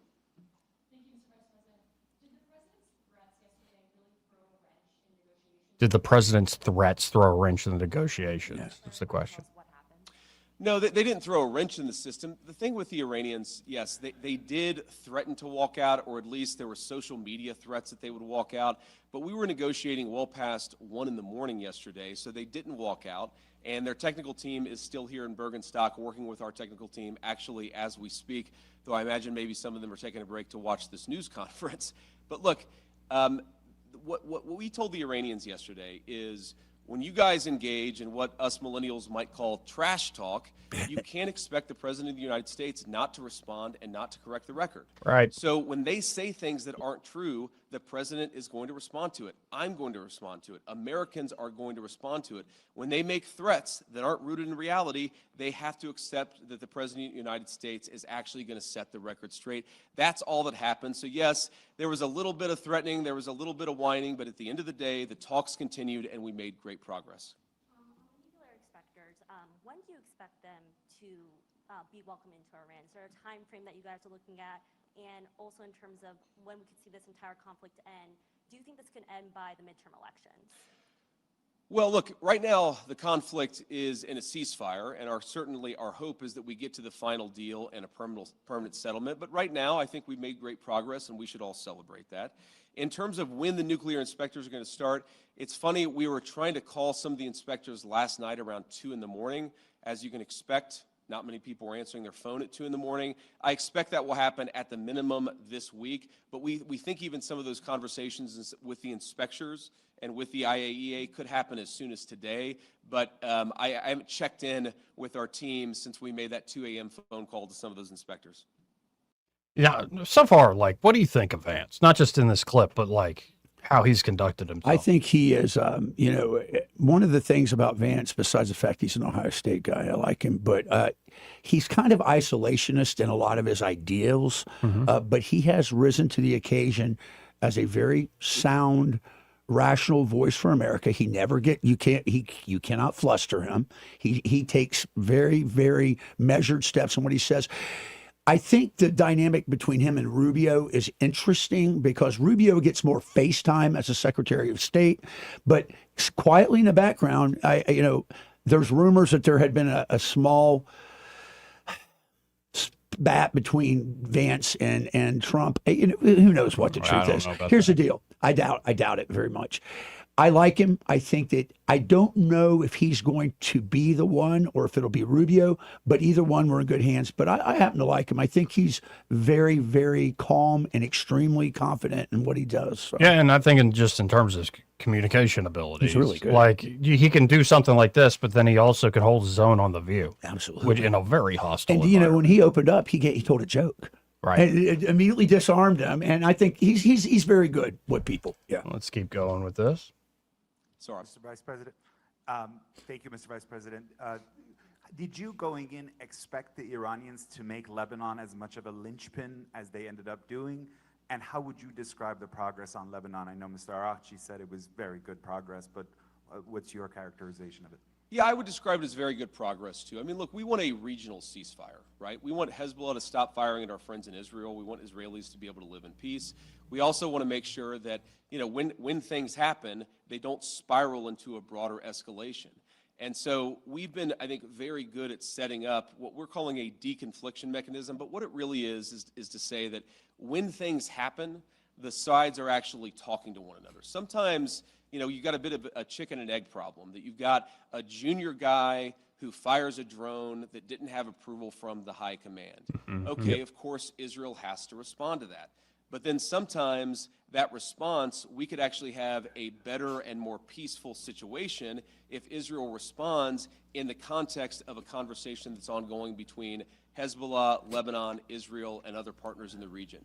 There really hasn't been a mechanism to have those discussions until basically around 4 p.m. yesterday, Bergenstock time, when we set that up. So what we're trying to do is to say, first of all, Israel and every other nation in the region has the right of self-defense, but we want to make sure that everybody has that right of self-defense in the background where we're talking about how to de-escalate these conflicts rather than spiraling out of control. Sometimes what will happen is that if the conflict spirals out of control, that's worse for everybody's self-defense and worse for everybody's security. So we've actually got the process in place to ensure that escalation doesn't happen. Now, I will say you already see the fruits of that. Over the past 24 hours, it's probably been the most peaceful that we've seen the situation in Lebanon. The previous 24 hours were pretty good. Obviously, there was some shooting about 72 hours ago. So this is a work in progress, but what we've done is actually set up the operation so that we can ensure it doesn't spiral out of control in the future. And by the way, because we've been the United States, I mean, has been doing this, having essentially deconfliction channels with like all the way back to the Soviet Union. Like we've had these sorts of things with major rivals. Like even after the Ukraine war started and stuff, we still had these channels. We always have those channels, even if it might be through a third country party a lot of times. So. Right, because you don't want some little confusion, because a lot can happen out on actually in the field. That's the problem with ceasefires. It can, one-off incident can cause trouble, but I think those are usually expected and are accounted for a lot of times. And Vance described it, I think, on Ross Douthat's podcast last week. Because there were still questions when they were recording that podcast, but is the Strait of Hormuz open, or drones being sent out and stuff? And Vance, I think, put it well. He said, I think what we're seeing here is a little bit of a Andrew Jackson and New Orleans War of 1812 thing, where a peace treaty signed, but the word doesn't get out to everybody out there in the field. And so, give it a few days. And it looks like things have calmed down. I think that the Iranians are in a, as we talked about, like a squeeze situation. They've got a lot of people breathing down their neck, and people, well, we're going to give them money, we're going to do this, that. No, actually, that money's coming from they're seized assets. The truth of the matter is this: you can use carrot and stick. Yes. I think, well, let's be honest, Morgan Murphy talked about it. You carrot, you could use a stick, or you could use the carrot and the stick. And I think that's not just us doing it, it's a lot of their neighbors doing it as well. Let's keep going with the Vice President. Does the U.S. want Israel to withdraw forces from southern Lebanon? Well, we want Israel's security to be protected, and we also want Lebanon's sovereignty to be protected, and this is going to be an ongoing conversation. The Israelis have been very clear they do not have territorial intentions on South Lebanon. The reason they feel they have to be there is because they're worried about Hezbollah fighters in South Lebanon firing into Israel. We do believe, of course it's going to require a lot of hard work, that we can get to a place where Lebanon's territorial integrity and sovereignty is protected, Israel's security is protected, and that's going to require some coordination with the Lebanese armed forces, and also it's going to require the Iranians to rein in Hezbollah. That's all the sort of things that we were talking about yesterday, and again, I think that we got much further compared to where we were just 24 hours ago. Have you spoken with Prime Minister Netanyahu during any of this process at all in the recent days? Yeah, we were in constant contact with the Israelis yesterday, but also, of course, with the Saudis and the Emiratis and others in the region. We talked to the Lebanese yesterday as well, so we're constantly trying to keep our regional friends updated about this. This is not a deal that the United States is imposing on the region. This is a deal that the region has desperately asked the United States to put in place. Obviously, the headlines have been very focused about what's been going on between the United States and Iran, but this region has been a basket case for a very long time. And what the president has set us to do, again, lay the foundation, see if we can get to a permanent peace. If we can't, the President of the United States still has a lot of options to accomplish America's security objectives, but he has certainly committed us to this pathway for now, and we're going to keep on working and seeing what we can accomplish. And then I want to just, before we depart here, I want to say one last thing. I've seen some misreporting about frozen or unfrozen Iranian assets. One of the other things that we wanted to do, and wasn't as high of a priority for us for obvious reasons, but we wanted to make sure that we set up a process where if we ever unfreeze Iranian assets, we can ensure that that money, that Iranian money, goes to help the people of Iran and not to fund terrorism. So Jared Kushner actually came up with a very interesting solution with the Qataris, where basically, again, if there is any frozen Iranian assets that are unfrozen, then we have approval over that process. The Qataris have approval over that process. And then the money would actually go to buy American soy, American corn, and American wheat for the benefit of the Iranian people. And as much as I see some of the press misreporting on this, and of course, buttressed by what the Iranians are saying, or not all Iranians, I want to be clear, there are a lot of Iranians who are telling the truth about what happened yesterday, but you see some social media reporting that gets this wrong. But fundamentally, what Jared and the Qataris and the entire team here in Bergenstock accomplished is, to me, a classic Trump deal, where if Iranian assets are ever unfrozen, they're going to go to make American farmers richer and to feed the Iranian people. That's a very, very good and very classic Trump deal that's great for our people, great for the people of Iran, and fundamentally, again, will contribute to this regional security architecture that we've built and that we're going to work very hard to ensure that it endures. So from Switzerland, thank you all for being here. I appreciate the questions and I appreciate the engagement. I am looking forward to going back home, and we'll certainly keep everybody updated on what happens in the days and weeks to come. Thank you all.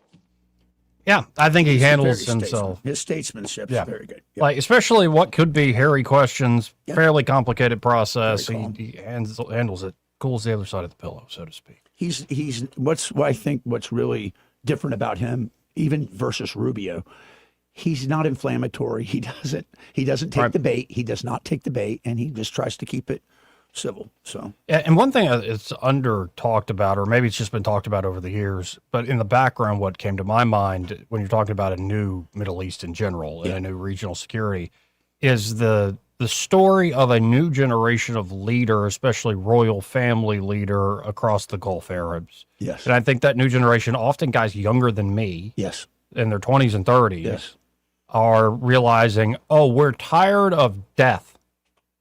We're tired of being poor, or just, well, we're oil rich, but we're tired of being like these gas stations in the middle and like all the wars that come from being reliant on just one sole resource. We want to diversify. We want to actually we want to be destinations for the world. Like, and you're seeing that in certain major cities. And I'll tell you why that is. That phenomenon occurred in the late 90s.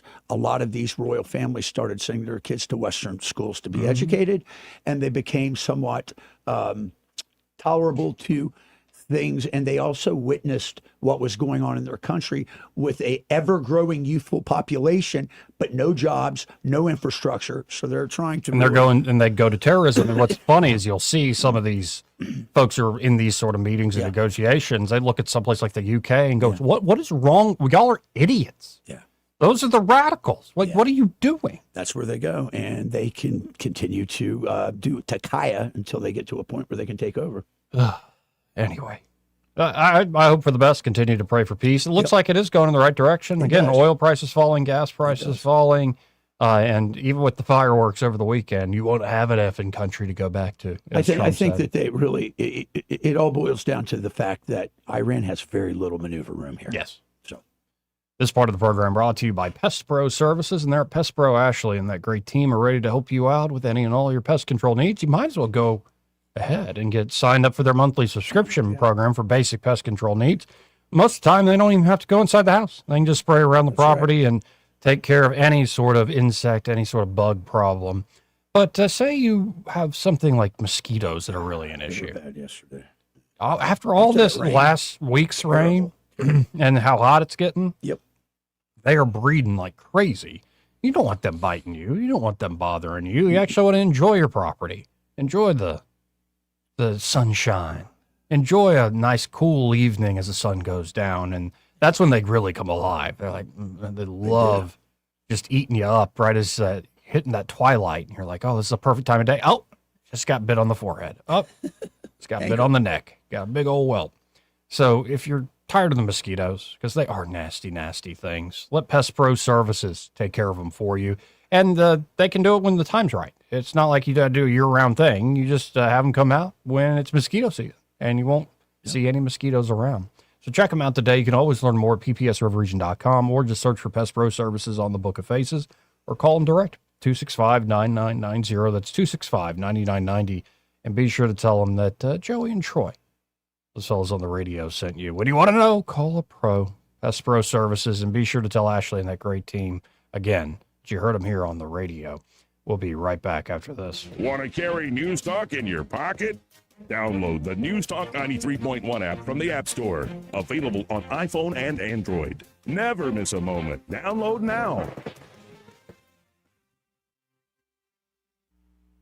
Tired of spending your weekends fighting weeds, patchy grass, and a mower that never starts? Mosley Lawn Pros is the solution. They handle residential and commercial lawn maintenance, landscaping, cleanups, and property care, so you don't have to. They show up on time, do the job right, and leave your lawn looking sharp every time. Stop stressing over your yard and start loving it. When it comes to your lawn, call the crew your neighbors and local businesses trust. One call, one crew, problem solved. Mosley Lawn Pros, built on hard work, driven by quality. Find them today on Facebook or Google. Whether it's AC or heating or plumbing that you're needing, whatever you require, call Lou Choir. With the seasons changing, your HVAC system is working overtime. Call Lou Choir today to schedule a tune-up with one of their expert technicians to keep your system running efficiently and reliably. Keep your home comfortable all season long. 24-hour emergency service available. License number 22154. Call Lou Choir right now. Are you tired of the mainstream media's biased reporting? Do you want to stay informed on the news that really matters to you? Look no further than 1819 News. At 1819 News, we bring you the latest in Alabama news, politics, sports, culture, and more. We've assembled a team of journalists with Alabama values dedicated to the truth and the truth alone. Visit us at 1819news.com today. That's 1819news.com. Subscribe to our newsletter. Honest News, Alabama Values. Trust is the number one reason why a patient chooses a healthcare provider. Adams Drugs has been your trusted healthcare provider since 1962 and has been voted the number one pharmacy in the River region for many years. We strive each and every day to provide you the level of healthcare you have come to expect from Adams Drugs. The employees at Adams Drugs take pride in developing relationships with their patients, from making sure your prescriptions are filled correctly to getting to know you and your family's needs and following up on any questions you may have. Adams Drugs employees deliver top-notch service. We ask you to visit us at any of our locations in Montgomery, Prattville, Wetumpka, Millbrook, and Pine Level Marbury and give us a chance to earn your business. You can find us at adamsdrugs.net for the location that is nearest to you. Adams Drugs is your local, independently owned Health Mart pharmacy. Health Mart, taking the time to listen and care. This is your roving reporter. Today I'm talking with a prospector. That's right, man. I'm prospecting for gold. You dig? No, but it looks like you do. And you know the first thing I'm going to do when I strike it rich? What's that? I'm going to hire David Ernest to be my money man. You mean everyone's favorite asset preservationist? That is correct, man. I'm going to call him up at 833-596-7233. 833-596-SAFE. You know, I've heard a lot of the good things about David Ernest. You know, he's the best money man around with over 40 years of experience. Experience is necessary, especially when you're digging for gold. That's right, man. And I can see that you don't have very much experience. What do you mean, man? Well, you have the little plastic bucket and shovel like a kid would take to the beach. Yeah, man, well, I want to start out small and then kind of pace myself up until I strike it rich. Well, maybe you should call David Ernest first. You think he's got a shovel? Never know till you ask. I dig, man. This hour of News and Views is brought to you by our good friends at Alabama Home Mortgage. Alabama Home Mortgage, 567-4223. Visit them on the web at myalabamahomemortgage.com. NMLS number 1586368, an equal housing lender. Rich Thomas Weather is brought to you by Victoryland. Victoryland Casinos, crowning 25K free play giveaway. The more you visit, the more chances you have to win. Victoryland Casino, where you can be a winner too. Rich Thomas Weather. Well, hi, everybody. Finally, the trend today will be for fewer storms on the radar. That means widely scattered, few and far between, and mostly in the afternoon and evening hours, with a high today up to about 92. Very humid, and tonight slow down to about 73. Tomorrow, another spike in the number of storms with showers and thunderstorms in generous supply, mostly afternoon and evening hours. High temperature near 90 tomorrow. I think we'll be in the upper 80s on Wednesday and Thursday with another generous supply of afternoon and evening storms. Then the storms thin out again on Friday. From the Blue Water Weather Center, this is Rich Thomas. News and talk without the static. The River Region's most trusted voice. News Talk 93.1 FM WACV.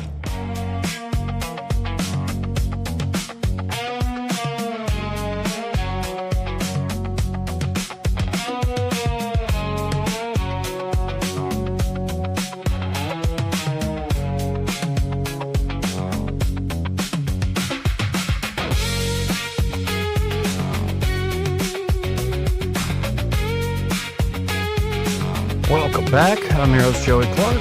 Troy Carrico here in the studio with me.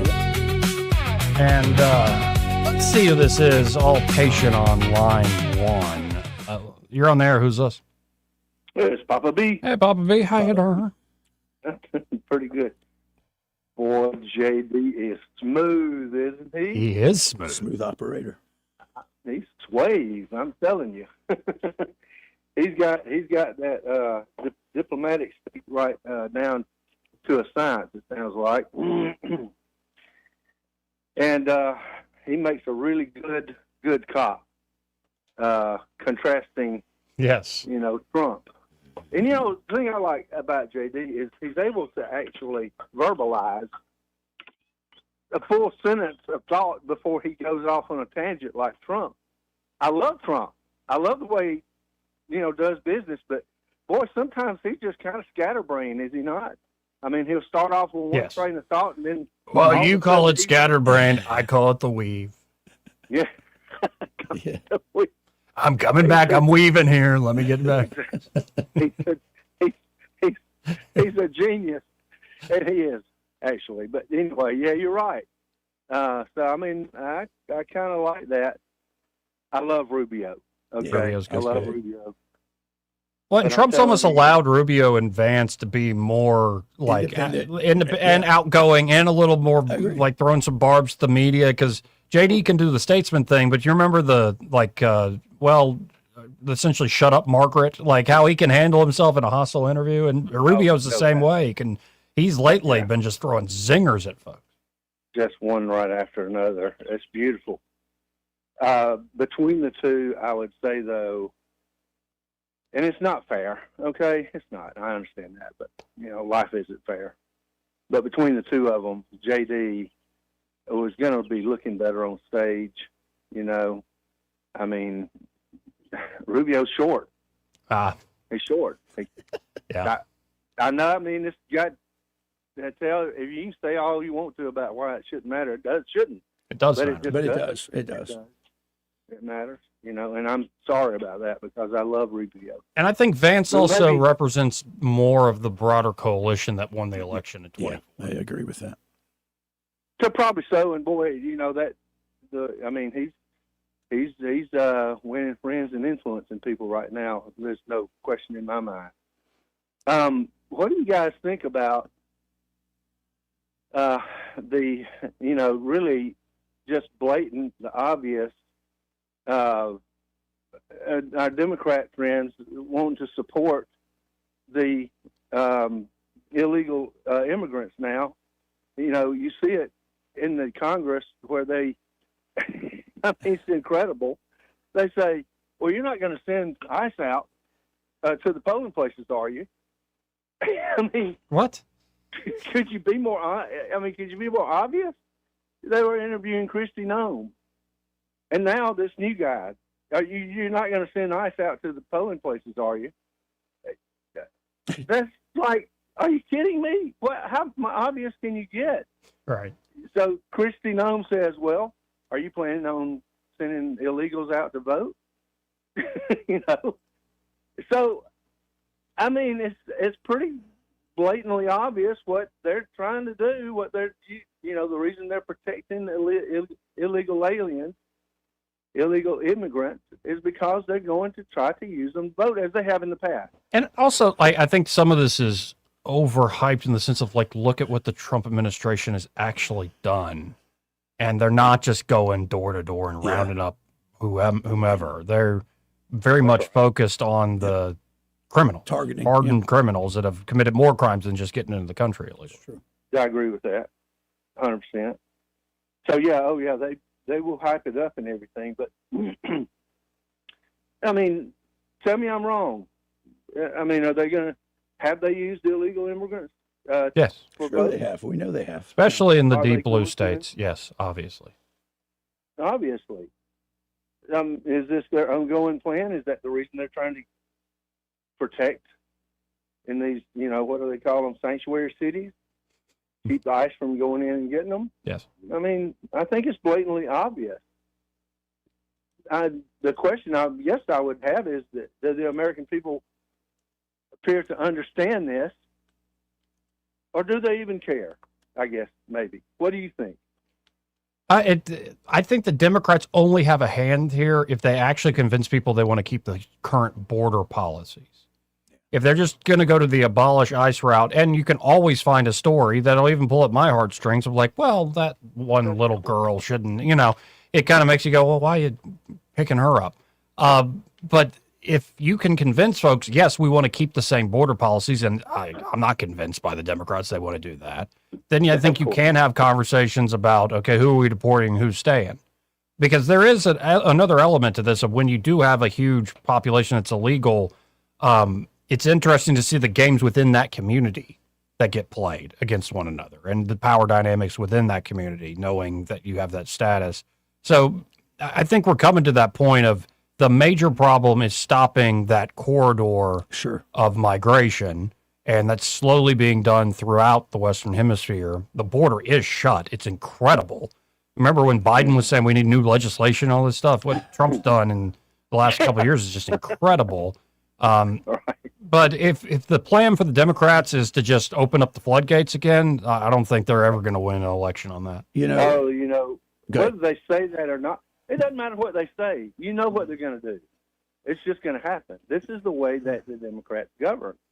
They have to have more votes, and the way they get more votes is to open up immigration. It's been this card has been played for a long time. I mean, since really in the founding of the country, I think, or especially during the Civil War era. So this is how, I mean, you watch Gangs of New York. You know what happened. Oh, yeah. What's it going to be? Chops? What's it going to be? Chops?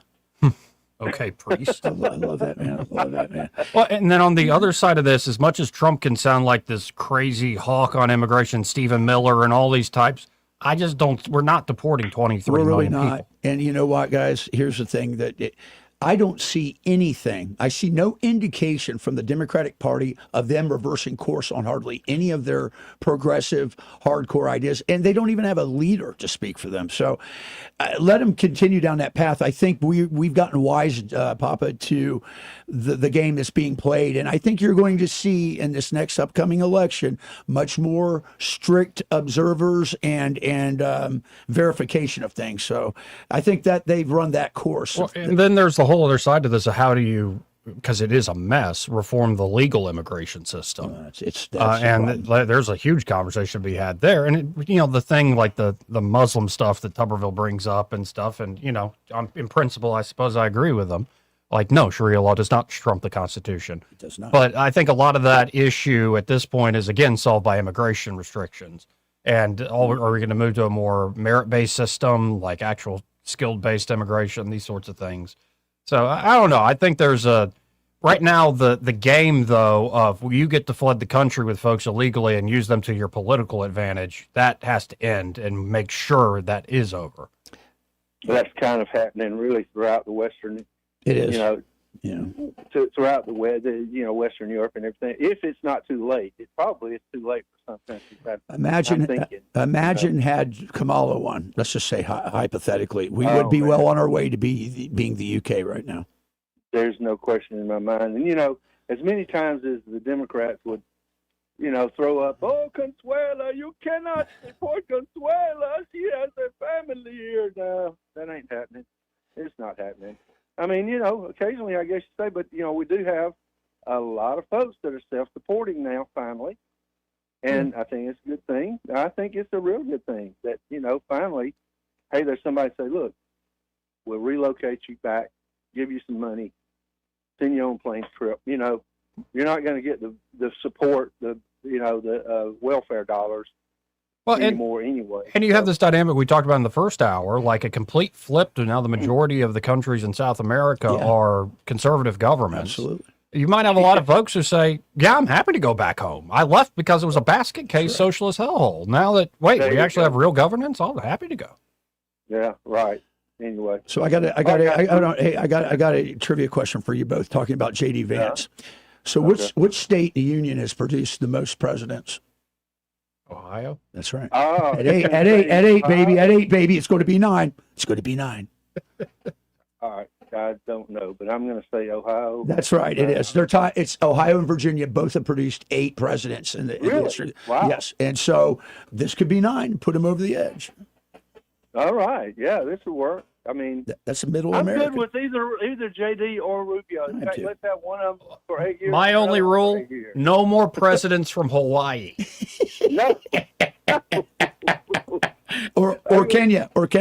Did somebody hit you with a coconut tree? What are you talking And I'm sorry, this might seem insensitive, but our first black president, it's like, where was he born? South Carolina, Alabama, maybe Chicago, like born there and raised? Like, no, he was born in Hawaii. If you believe that verse. Yeah, right. All right, guys. Well, thanks a lot. Okay, brother. Appreciate it. 272-9228. That's 272-9228. True, though. What a mess. But yeah, I think the Democrats, this thought came to me though. Yeah. When you look at like the liberal culture, and I don't mean liberal boomers who are still stuck and sad that Stephen Colbert has gone away, and like, The you know, contemporary they're going to see the new Steven Spielberg movie, and it's like, okay, the death of liberal boomerdom is happening right before our eyes. It is. I'm thinking somebody like Rogan.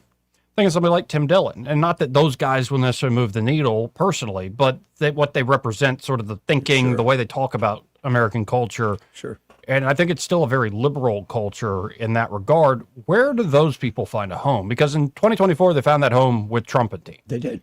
But I think there's a lot of those folks. If the Democrats, I mean, I'm expecting the Democrats to once again screw this up. I think so. But if the Democrats get somebody who takes over the party the way Trump took over the Republican Party, and starts appealing to sort of that live and let live person who wants the common sense, say, border enforcement and all these other things, you might have a heck of a competition. Now, I don't see that on the horizon because it looks like it's the socialists, it's the AOC types. It's it's the corporate types like Gavin Newsom, and apparently Kamala is still leading the pack right now. Please do that. Which is just like, here, let's share this real quick. It's just a reminder of who is Kamala. Ew, can't even believe I said that. But Kamala Harris, she was asked a question the other day. It was on the Don Lemon show. And let's listen in, see if she's gotten any better at like the media hits. We each have light inside of us. Yeah. And we need to know that that is what inspires our hope as much as anything external to ourselves. Mm-hmm. Where does the light come and from? when we feel that and not allow an election or an individual to dampen that light, and instead... But where does the light come from? Are we just saying it kind of exists and we're not sure where? Maybe it's all your past lives. You had really good karma and that's why you're a human being now. Are we talking like Buddhist light? Probably. What kind of light are we? Let that light kind of carry us, in particular through moments of darkness, that we not only act on that hope, but we inspire that hope in each other. Okay. And in Where does the hope particular come at from? this moment, It ain't from Jesus it Christ. is for them. so important that we not only have hope, but that we understand that that should be a verb, which means that hope has to go hand in hand with action. Wow. You have two intellectual heavyweights right there. I mean, just visionary luminaries in thought. No, and that's so much of like what I've personally been rebelling against after being in lukewarm land for so long. I understand. Like, yeah, live and let live. Like that sort of, let's take all the flowery language of, say, the Gospel of John. Sure. And let's remove all the heavy duty orthodoxy from it. And it's just about, it makes me think of this clip where years ago, Bernie Sanders was asked, I think it was by Colbert, do you believe in God? And Bernie's like, well, I believe in people. And I'm like, it's like, where does the hope come from? Where's the light come from? Is it just the Democratic Party? Yeah. I don't think that's the answer. And honestly, I don't think the light comes from a Trump or a Vance or any of these folks. Like, what you want is people who are servants of the true light. Yeah. And I don't know, that maybe that culture, that sort of mealy mouth, like the very liberal, aspirational idealist without any actual foundations. It's just people, man, like good vibes, good feeling. Maybe that's had its day because I hear Kamala and I'm like, really? It's embarrassing, actually. I don't think she's winning any primary for the Democrats. Negative. And my mom, when we were down there, they had Bernie Sanders on with who was it with? Was it Planter, or was it might have been Mohammed? She goes, "Is that guy still alive? Is that guy Bernie Sanders?" I was like, "Yeah." She goes, "Oh my," and he's up there. It's nice. It's like, why is Larry David in politics? What a good look for the Democrats. Anyway, we'll be right back. But first, this entire hour brought to you by Alabama Home Mortgage. And there at Alabama Home Mortgage, Kim Williams and Madeline Cannon are ready to help you, whether you're looking to buy a home or refinance that current home.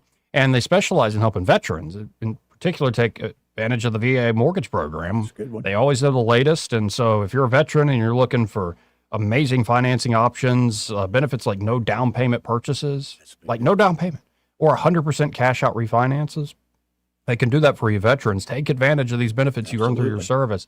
And even if you're not a veteran, if you're looking for a great local company that can get you the best possible deal, depending on your situation, they can help you out from getting pre-approved to purchase something or refinancing to restructure debt or shore up that retirement fund. Alabama Home Mortgage, Kim and Madeline there can help you out.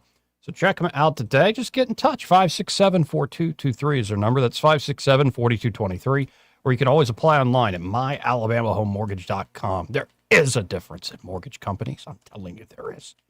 Like Kim and Madeline prove that to you today. NMLS number 1586368, an equal housing lender. He may not know whether he's coming or going, but whether you're going to work or coming home, Greg Budell is there. Mornings 6 till 9 and afternoons 3 till 6. Only on News Talk 93.1 FM WACV. For more than 50 years, the Tears family's been keeping the river region flowing with Roto-Rooter. From drain cleaning to septic repair and installation, no job's too big or too messy with a local team you can trust. So when water won't go where it's supposed to, call the hometown experts who've been serving Montgomery for over half a century. That's 272-7130. Or visit rotorooteralabama.com. And remember, Call Roto-Rooter, that's the name, and we go troubles down the drain. Roto-Rooter. Hi, I'm Carl Schmidt, naturopath and owner of the Herb Shop Wellness Center at 8161 Vaughan Road. You know, with over 30 years experience in natural wellness, I've seen countless health fads come and go. A few years ago, we added a patented technology that actually activates your stem cells. It reverses the aging process at the cellular level. However, you do need proper hydration and targeted nutrition. At the Herb Shop, our advanced scanning and testing technology allows us to accurately assess your nutritional needs and get a customized plan for you. Come in today and see what the Herb Shop can do for you.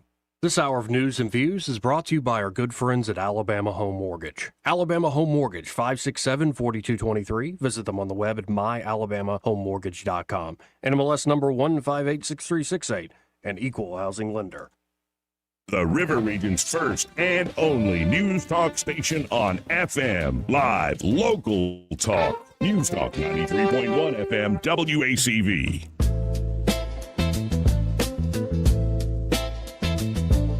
Joey Clark. Welcome back. Let's go right to the phones and talk to Michael Cohen with Cohen's Electronics and Appliances. Hey, Michael, how you doing? Hey, I'm doing great, Joey. How are y'all? Good. It's a good Monday so far. And is it a good Monday there at Cohen's? How's any action going on today? Yeah. It's been a good day. Even with our phones out, I guess Spectrum has got some. Our area is what they said is out, and we should be up by 11. They just didn't tell us it was not central. I hate it when my area's out. Yeah. So, but anyway, customers are still finding us, and Michael Jacks left out of here early. We got a longtime customer at the lake that he ran up there to help him make some changes to his system, and from there he was headed to Tallahassee and then back to Pike Road. So he's got a full day.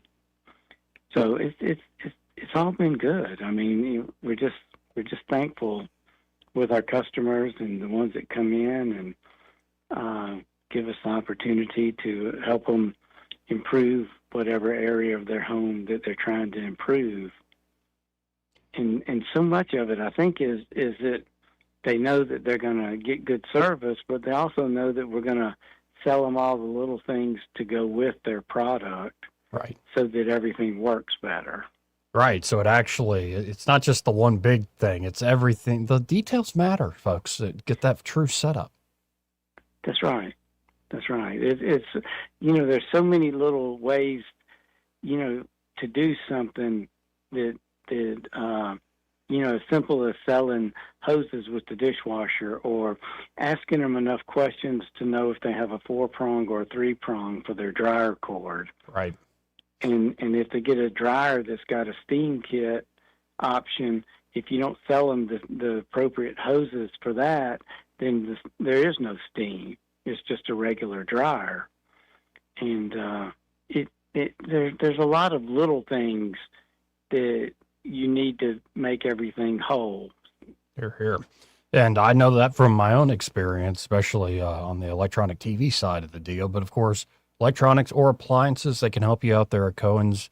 You can always check them out online at thinkcohens.com. But I say stop by. 2515 Eastern Boulevard here in Montgomery, open 9 to 6 Monday through Friday, 9 to 4 on Saturdays. And find Michael and be like, hey, I heard you on that radio show with that Joey Clark fella. That's right. That's right. And y'all come see us, ask us some questions, let us ask you some questions, and let us help you make the right choice. No high pressure salespeople at Cohen's. It's we just want to make sure you make the right choice. Well, appreciate it, Michael. Talk again soon, man. All right. Take care. You too. And Michael Cohen with Cohen's Electronics and Appliances. Let's go to Terry. Hey, Terry, how are you? I'm doing well. How are you, gentlemen? Good. Good, sir. I will say also that what used to be the record shop and Cohen's Electronics is a fantastic business. And if you want excellent service and the real deal with the products that they have, that's the place to go. So 100% behind them. I think I've mentioned before that I work a lot with the Hispanic community. I'm the volunteer pastor for the Hispanics at Kilby, and I was the Hispanic pastor at Maxwell Air Force Base for 4 years. And I'm recently retired from Cadell Construction. I was marketing director for about 20 years there. At any rate, I can tell you that there are a lot of Hispanics in this local area self-deporting. That is perceived as a very generous offer. That includes the plane ticket. I think, Joe, you had mentioned something about conservative governments in some of the Central and South American countries. That has no effect whatsoever. I mean, the average person here is completely non-political, and that's not going to spark any wave of return to the countries. This is an economic situation for the most part. But in addition to that, immigration has been very active in this local area. And this is just, of course, hearsay from the many people I know and friends I have here, but it's been quite active for people who think that nothing is going on. Alabama definitely has active immigration enforcement now. And most of the people I know are not angry and upset, the Hispanics. They're sort of a resignation that if it happens, and that's just going to be part of God's plan for them and the way they know that indeed it was time to go home. So I think the Trump strategy is working very well. I know everybody gets impatient, and I should also add, in spite of the fact, I also live in Guatemala, but in spite of the fact of my close involvement with the Hispanic community, I'm very much for border enforcement, a secure border, and enforcing the immigration laws as well. So I think folks should be encouraged with the situation here. Oh, yeah. There's very little. And Go ahead. And since I'll just put this as generally vague as I can. Since I've returned to my Catholic faith, I'm seeing a side of Montgomery I'd never seen before that you're probably very familiar with, and a lot going on there.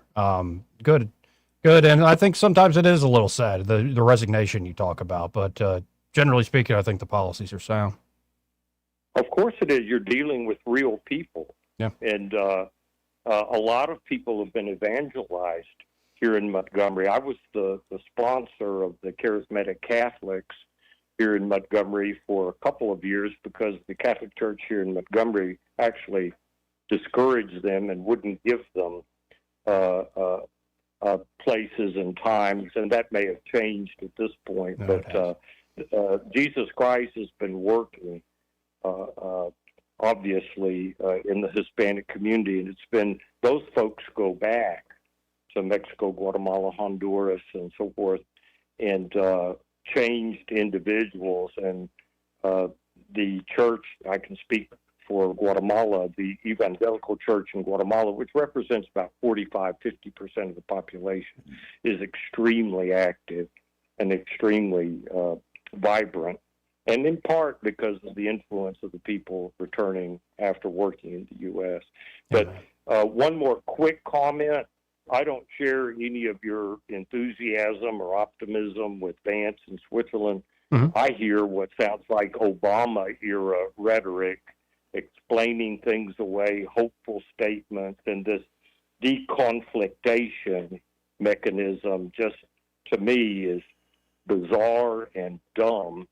If we think that it just took a referee in some kind of way for us all to talk to de-escalate situations, who are we dealing with here? We're not dealing. Iran is a radical, bloodthirsty, not the people, but the current regime, and they are set on the extermination of Israel and the destruction of the United States. And if you lose sight of what really motivates them and start to pretend that we have well-meaning, well-intentioned people at a peace conference, you're basically losing at that period. And I feel, watching Vance, this is going to be a fiasco, and this is going to hurt Vance as much as anybody in the final analysis. I'm a strong Rubio proponent, but and what you laid out is definitely a possibility, and I guess we'll see if it will or won't happen.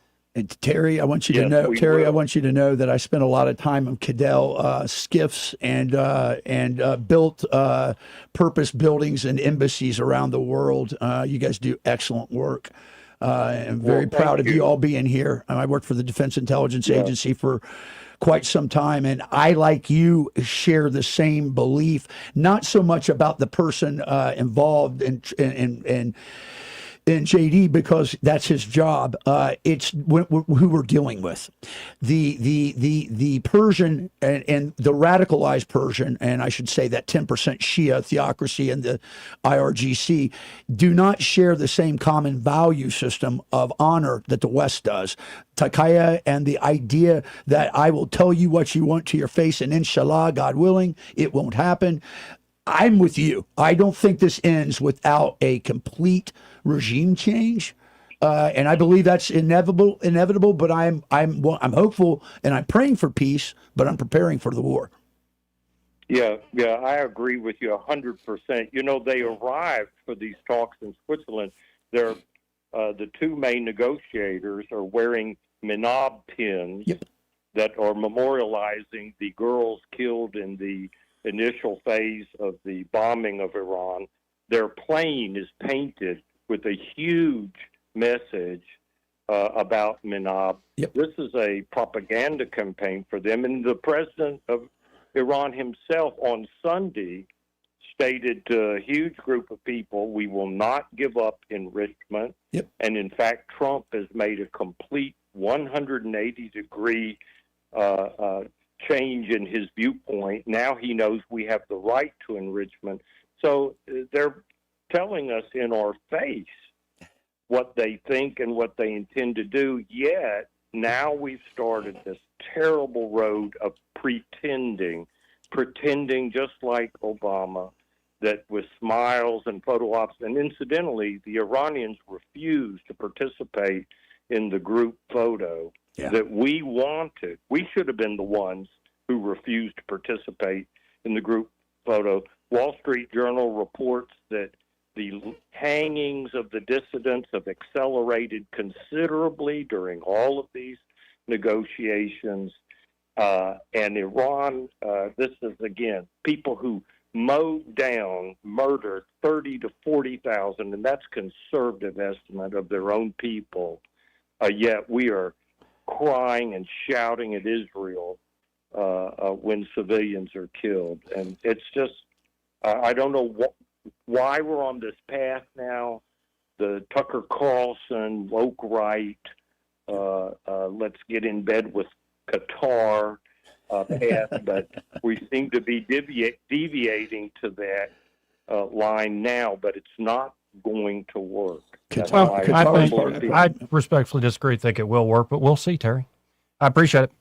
272-9228. Got it at the stop of our break. Broadcasting from the Riverside Chevrolet Master Control Center, this is WACV Cusana, News Talk 93.1 FM. When it's Chevy, it's Riverside.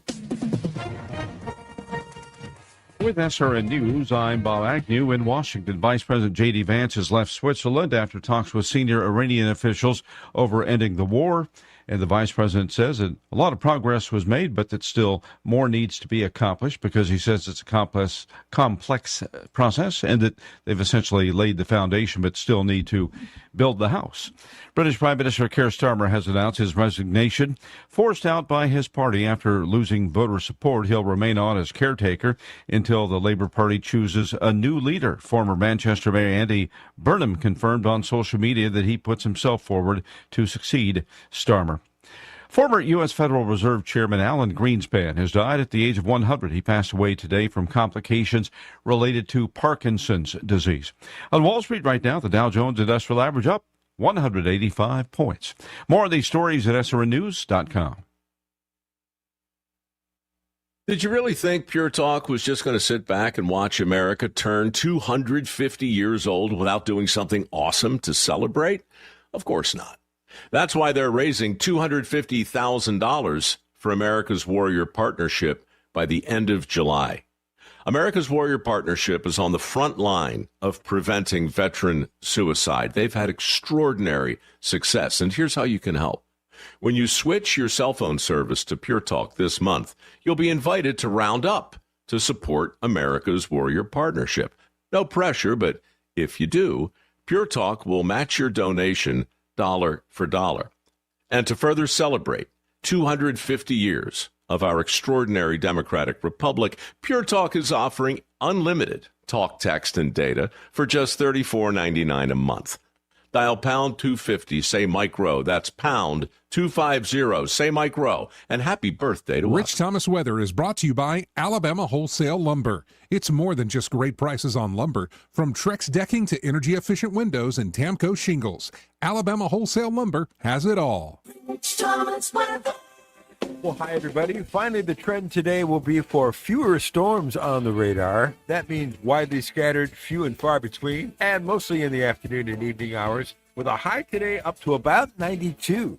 Very humid, and tonight slow down to about 73. Tomorrow, another spike in the number of storms with showers and thunderstorms in generous supply, mostly afternoon and evening hours. High temperature near 90 tomorrow. I think we'll be in the upper 80s on Wednesday and Thursday with another generous supply of afternoon and evening storms. Then the storms thin out again on Friday. From the Blue Water Weather Center, this is Rich Thomas. 1819 News. Parents in Jackson County are expressing anger and frustration at the Jackson County school system and its superintendent after it was discovered that a registered sex offender had been volunteering at sporting events connected to Skyline High School. The parents recently took part in a school board meeting to voice their concerns over Brian Farmer, who was allowed to work at the concession stand and offer private basketball coaching lessons to the students. Farmer was a teacher and basketball coach in Tennessee back in 2007 when he was charged with statutory rape and sexual battery of 3 victims. Farmer was then found guilty in the first case and pleaded no contest in the next 2. He was stripped of his teaching license. The Jackson County School Board has since issued a statement that an investigation is underway regarding how Farmer has been allowed onto school grounds to take part in these events. This is being done by the board and the Jackson County Sheriff's Office. They say appropriate action will be taken once the investigation is completed. The statement also clarified that at no time was Farmer employed by the school. I'll be back with more Alabama stories after this. Are you enjoying 1819 News? If so, consider joining 1819 News as a member. As a nonprofit news organization, we depend on the support of Alabamians like you. Memberships start out as little as $5 a month, and you'll get access to exclusive content only offered to our members. You'll be supporting independent journalism done by people who cherish Alabama values. Become a member today by visiting 1819news.com and clicking Become a Member. That's 1819news.com and click Become a Member today. A judge in Jefferson County has approved the consolidation of 2 cases when it comes to defendant Damian McDaniels. McDaniels is charged with a mass shooting and a murder-for-hire shooting that occurred in Jefferson County within 24 hours of each other. There were 4 people killed and over a dozen injured between those 2 shootings. I'm Andrea Tice. For more news affecting Alabamians, go to 1819news.com. And while you're there, subscribe to the daily newsletter. This hour of News and Views is brought to you by our good friends at Cole Plumbing, 279-8919. Cole Plumbing is number 1 in the number 2 business. You don't have to dig a hole. They have proprietary pipelining technology. Ask them about their tankless water heaters. Remember, when you have trouble with your bowl, call on Cole. Hello, everyone. Robbie Pelt with Capital City Roofing. If you think about it, your home is your biggest investment in life. Your roof covers your home, so why jeopardize your biggest investment on a roofer you don't know anything about when you can deal with a reputable roofing company like Capital City Roofing? We have an A+ Better Business rating and the best manufacturers and workmanship warranties available. We do all residential and commercial roofing applications that are certified through the manufacturer to ensure you get the best material and workmanship money can buy. We also have your project in our best interest before and after construction has been done. Don't hesitate to call us if you have any roofing issues or questions. We will match any of our competitors' price and give you the same great workmanship warranty. We also give free estimates. Give us a call today and let us show you the difference. 277-3311. That's 277-3311. Or you can check us out on the web at www.capitalcityroofing.com. Capital City Roofing. We capitalize the roofing industry. Why'd I go to the doctor? Working on the farm, my heart kept skipping a beat. I didn't think much of it, but my daughters made me get checked out. Turns out I have atrial fibrillation, which increases the risk of stroke about 5 times. Symptoms like irregular heartbeat, heart racing, chest pain, shortness of breath, fatigue, or lightheadedness can come and go. But if it's AFib, the risk of stroke remains. If you have symptoms, contact a doctor. I'm so glad I did. Visit notimetowait.com. Sponsored by Bristol Myers Squibb and Pfizer. The views and opinions of the following program are solely those of the host and other contributors. These do not necessarily represent those of Liberty Acquisitions 825, Blue Water Broadcasting, its management, staff, or any advertisers.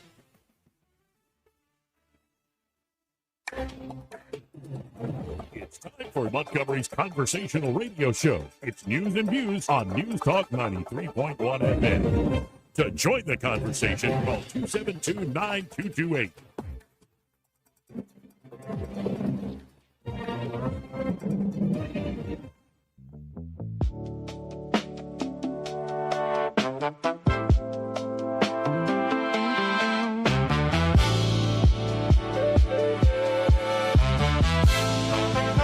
Joey Clark.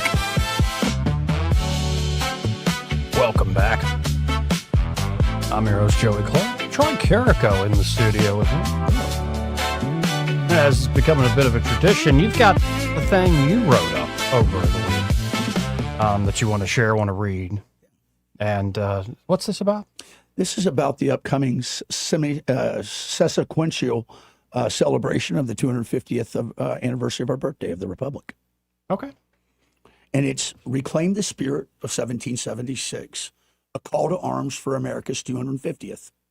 250 years ago, a ragged band of farmers, merchants, dreamers, and outlaws, a veritable band of rabble-rousers, stood against the mightiest empire on earth and declared no more, no mas. They didn't bemoan their lot. They didn't wait for permission. They picked up muskets, dropped their plows, signed their names, took what could have been their death warrants, and bet everything on an idea that free men could govern themselves. That bet paid off with the greatest republic the world has ever known, despite the fact that 90% of the original signers lost everything. I learned what that bet truly cost the hard way. I served this country as a soldier. I sacrificed. I left pieces of myself on foreign soil so that this nation could stay free. I watched brothers fall in battle. I carried their weight home in my chest every single day since. And I'll tell you this straight up with no filter. I did not bleed for some watered down, guilt-ridden version of America or denial of our legacy. I did not fight so my children could grow up apologizing for the very flag I wore on my shoulder or to be ashamed of their lineage. I did not watch good men die just to watch politicians sell out our sovereignty, our borders, and our future. Some will say that this republic is stumbling. It is fat, soft, and ashamed of its once proud legacy. Perhaps we've traded rugged individualism for safe spaces, merit for equity quotas, and courage for compliance. Our cities sometimes burn while politicians lecture us about democracy from their gated compounds or their pearly high towers. Our borders bleed while elites sip lattes and call it compassion. Our children are taught to hate the very ground their fathers fought to defend. This is not progress, rather this is a betrayal, and 2026 is our clarion call. The semi-quincentennial isn't a birthday party with cake and streamers. It's a real reckoning with our past, our present, and our future. It's time to look our founding fathers in the eye across 2.5 centuries and decide if we still have the intestinal fortitude to deserve what they bled for and what warriors like me will bleed for today so that there is a tomorrow. Do we still believe that rights come from God providentially, not government? That liberty is worth dying for? That America, flaws and all, still remains the greatest nation on earth? The answer will not come from Washington or Montgomery. Don't look to the government for that solution. It won't come from corporations, universities, technology, or the corporate media. It will come from you and me, in our homes, our towns, our churches and cathedrals, our communities and our schools. Real patriotism isn't waving a flag on social media day or for photo ops. It's teaching your kids real history instead of propaganda like this land was stolen. It's refusing to apologize for being American. It's rejecting the lie that our best days are behind us. We need to rediscover the martial spirit that carved a civilization out of a vast wilderness. The same spirit that sent me and thousands like me into the fight. The pugilistic refusal to kneel. The sacred duty to hand off a stronger nation than we once received. That means tough conversations, tough choices, and definitely tough actions. It means rejecting weakness disguised as tolerance. It means remembering that unity is not always agreement. It's a shared loyalty to something bigger than our grievances. This 250th anniversary should be a national recommitment ceremony, not sterile speeches and washed-out platitudes, but fire in the belly, fist in the air, and a roar that echoes from every mountain and every purple plain. We are not done yet. America is not finished. The experiment continues through us and our children. The founders lit the torch. For 250 years, we've carried it through war and peace, depression and prosperity. Now the flame starts to flicker. Our job is to grab it with both hands, shield it from the storm, and pass it forward, burning brighter than we received it. I paid my price in blood so that torch would keep burning. Now it's your turn to carry it. This isn't about nostalgia. It's about survival. It's about existential survival. The republic our children inherit will reflect what we fight for right now and here. So stand up, speak the truth, reject the rot, teach the courage, and demonstrate it. Demand excellence from you and all around you. Live like men and women who remember who we are and where we came from. 250 years ago, they chose liberty over chains and bondage. In 2026, the question is simple. Will we? Will we? Indeed. Well said. Thank you, sir. 272-9228 if you want to get in on the conversation. That's 334-272-9228. Real quick, this part of the program brought to you by Montgomery Men's Health. And they're at Montgomery Men's Health. They're ready to help you fellas out if you just don't feel like a man anymore. In fact, you are showing all the signs of low testosterone. And that could be weight gain. That could be not sleeping well. Sleep patterns are all off. Could be you're never in the mood. You have no libido, no life force at all to speak of. Or it could be you just lack confidence across life. Like you're second guessing yourself. You just don't feel like a man anymore, or at least the man you used to be. Or maybe you never felt that way. In fact, there are a lot of guys in their 20s and 30s who could probably get some help from Montgomery Men's Health. Sure. And of course, they're powered by Men's Pro. They're a men's performance clinic. It's been serving Montgomery and surrounding areas for years now. In-person care, not those online chatbot pill places. They get labs done quickly, and with urology-backed medicine, they can create a customized, personalized treatment plan for you. So whether you're dealing with something like ED or you think you got low T, get by Montgomery Men's Health, make an appointment today, because a lot of guys who go in there, number one, 90+% end up responding very well to treatment, and they all say, I wish I'd done this sooner. So don't wait, don't procrastinate, get by Montgomery Men's Health, make an appointment by just calling them direct at 334-440-3663. That's 440-3663, or you can book online in under 30 seconds at MontgomeryMen'sHealth.com. That's Montgomery Men's Health for every man in every season of life. Be sure to tell them that Joey, that fella on the radio, sent you. Now, I was just looking at the refreshed page, 1819 News, and this story just came out from Caleb Taylor. Yeah. The city of Montgomery, this city that we're sitting in right now? City, yeah. The city of Montgomery is blocking the release of public information about the Office of Violence Prevention. Why would they do that? According to emails obtained by 1819 News recently, a Montgomery resident submitted an open records request in November for a list of employees' salaries, overtime pay, job descriptions, and contracts related to the Office of Violence Prevention. Randy Weaver, record retention manager for the city of Montgomery, said in an email response last week to the citizen who requested the info that he could not release it because he was directed, quote, not to provide the information from an executive staff member. That's right. Here's like quoting the email. Up to this point, our office has been directed not to provide the information from an executive staff member. Until that decision is changed or overridden by another authority, I cannot release the information, Weaver said in an email obtained by 1819 News. Alabama's Open Records Act generally requires state and local agencies to respond within 15 to 45 business days of acknowledging receipt of an open records request. The city of Montgomery has paid $220,000 and a little over $220,000 in overtime to employees of the Office of Violence Prevention since 2022. Montgomery Mayor Stephen Reed launched the Office of Violence Prevention in December of 21. So, no soup for you because somebody up top told us we can't talk about this. Don't pay no attention to the man behind the curtain. Now, there's another awful story that's now trending, leading the site there at 1819 News. Parents are furious with Jackson County School Superintendent Jason Davidson, as well as staff and administrators at Skyline High School, after learning that a registered sex offender has reportedly been volunteering at sporting events. At a recent school board meeting, numerous parents showed up to express their concerns about reports that Craig McGill, a teacher and basketball coach, and school administrators allowed Brian Dale Farmer to volunteer at sporting events and at the concession stand and to offer private coaching. What? What does that even mean to students who are the same age as prior victims? What is private coaching? It's probably what you think it is. It's one-on-one tutoring and a sport skill, but probably for nefarious reasons. Farmer, who was a teacher and basketball coach in Tennessee at the time of his arrest, was indicted in 2007 on a total of 18 charges with 3 victims, which included 4 counts of statutory rape and 14 counts of sexual battery by an authority figure. According to an AP report, records indicate that the cases were tried separately and that Farmer was found guilty in the first one to go to trial and pleaded no contest to 3 counts of statutory rape in a second case later in the same year. A Nashville 5 News report at the time said, quote, the Tennessee State Board of Education stripped him of his teaching license. In one case, he was found guilty of 1 count of sexual battery by an authority figure.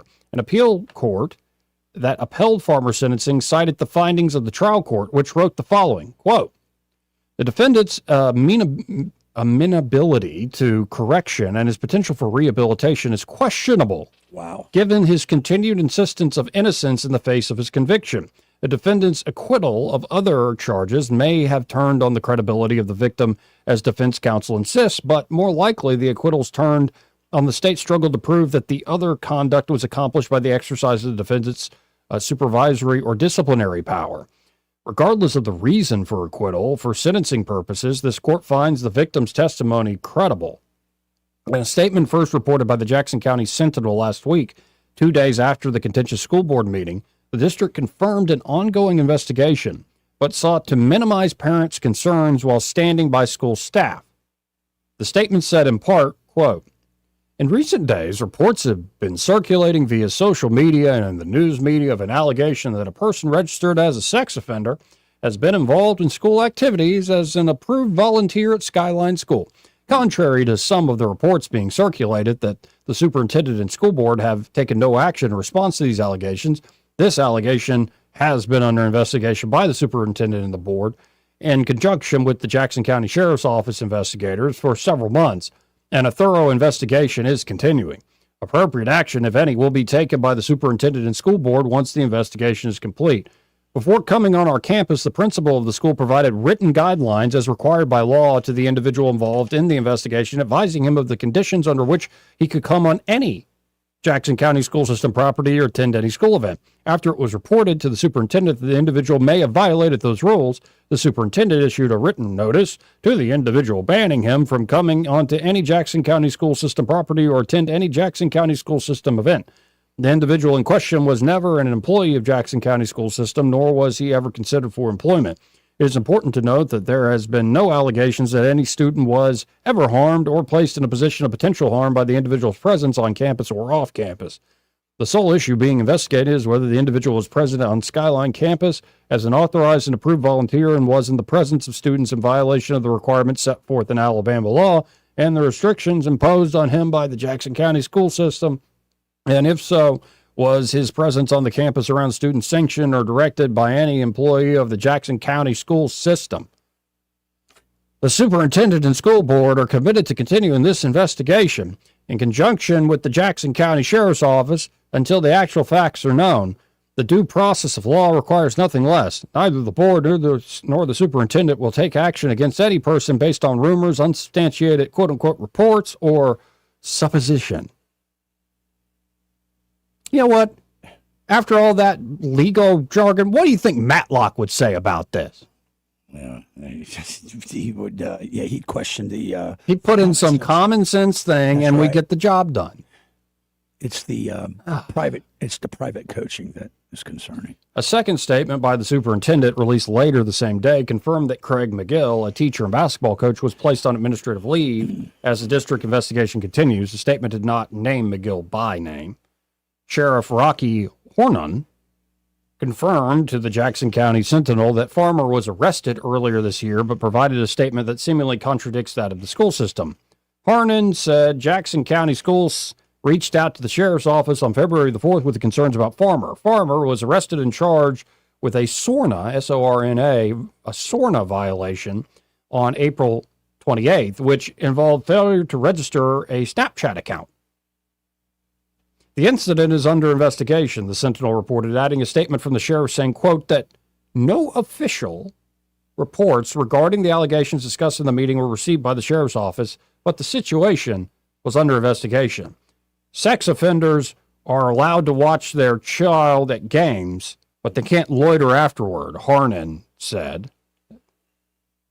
Is that the real name of the sheriff? We're looking into the allegations of him, Farmer, working in the concessions. Guess it's Sheriff Rocky Harnan. There's a typo here in the story, not Hornan. Hornan. Anyway. But he didn't have a kid. He didn't have a child there, right? He was just volunteering. Is that correct? Yeah, it looks like he was just volunteering. What a mess. That is a mess. Absolute mess.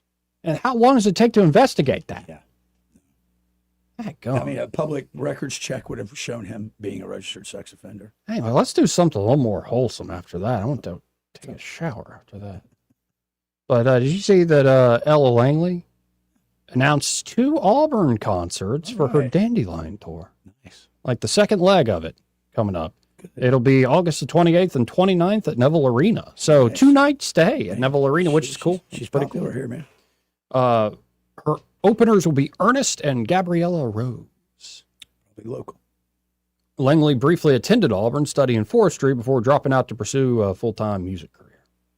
I didn't know she studied forestry at Auburn for a time. It's a good place to study forestry. Auburn's a beautiful spot. She's a Hooper Cole. Used to go to our church. But, no, that's cool. Saying, like, doing a big 2-night stay in a big arena, but in a small town that everybody can get to, college town that everybody can drive to from all sorts of parts here in the state. So that's cool. Good to see the local girl coming back home. Absolutely. Yeah, I'm just checking out all the stuff breaking. Tuberville says he's not surprised. What is he not surprised by? Well, he's not surprised some woke groups messing with Auburn's baseball team. Tuberville, coach, U.S. Senator Tommy Tuberville, soon to be governor, commended Auburn's baseball team following criticism from the Freedom from Religion Foundation. The FFRF sent a demand letter after learning the team had a chaplain who led prayer and that the practice pullovers featured a cross and a statement that said Jesus won on the front. They did. Coach said, our great country was founded on the freedom of religion, not freedom from religion. It's no surprise to see woke groups that hate God and America come after Auburn's baseball team for displaying their faith on practice jerseys. Hiring the first ever team chaplain at Auburn University is one of the best things I ever did in my coaching career. I saw the positive impact of offering a spiritual support for my players, and am glad that Auburn has continued having team chaplains for its student athletes. I commend Auburn's baseball team and hope they'll continue to stand firm for their beliefs. Yeah. Anyway, it's just like, how dare they celebrate Jesus on a public baseball field? How dare they? Well, I mean, let's just jump over to the Major League Baseball. This little incident with the York team, that semi-pro team, yeah. It's really sparked a huge look into. So they forfeited a game because they wouldn't wear the pride jerseys? Yeah, 18 of the 23 players said, we're not going to do that. Yeah. We're not here to espouse. I think the exact words from the spokesman of the players was, we're not going to celebrate sodomites and what was it? The word was abominations or something like that, I think it was. But it was, and then the question goes, well, wait a minute. They do this everywhere in the NFL and pride this and that, and they make you do it because you can't. Well, wait a minute. You're an at-will employee, but can they make you take a politically opposed, something that's opposed to your belief system and or restrict you from putting your own faith? Let's be honest. If that was an era, let's say that was a Muslim player that wanted to put something from the Quran on his, you think they're going to stop him from doing that? No. Christians, they will. No, it's interesting to see all sorts of folks going, yeah, I'm done with this. Like even just tolerating this. Fatigue of it, for sure.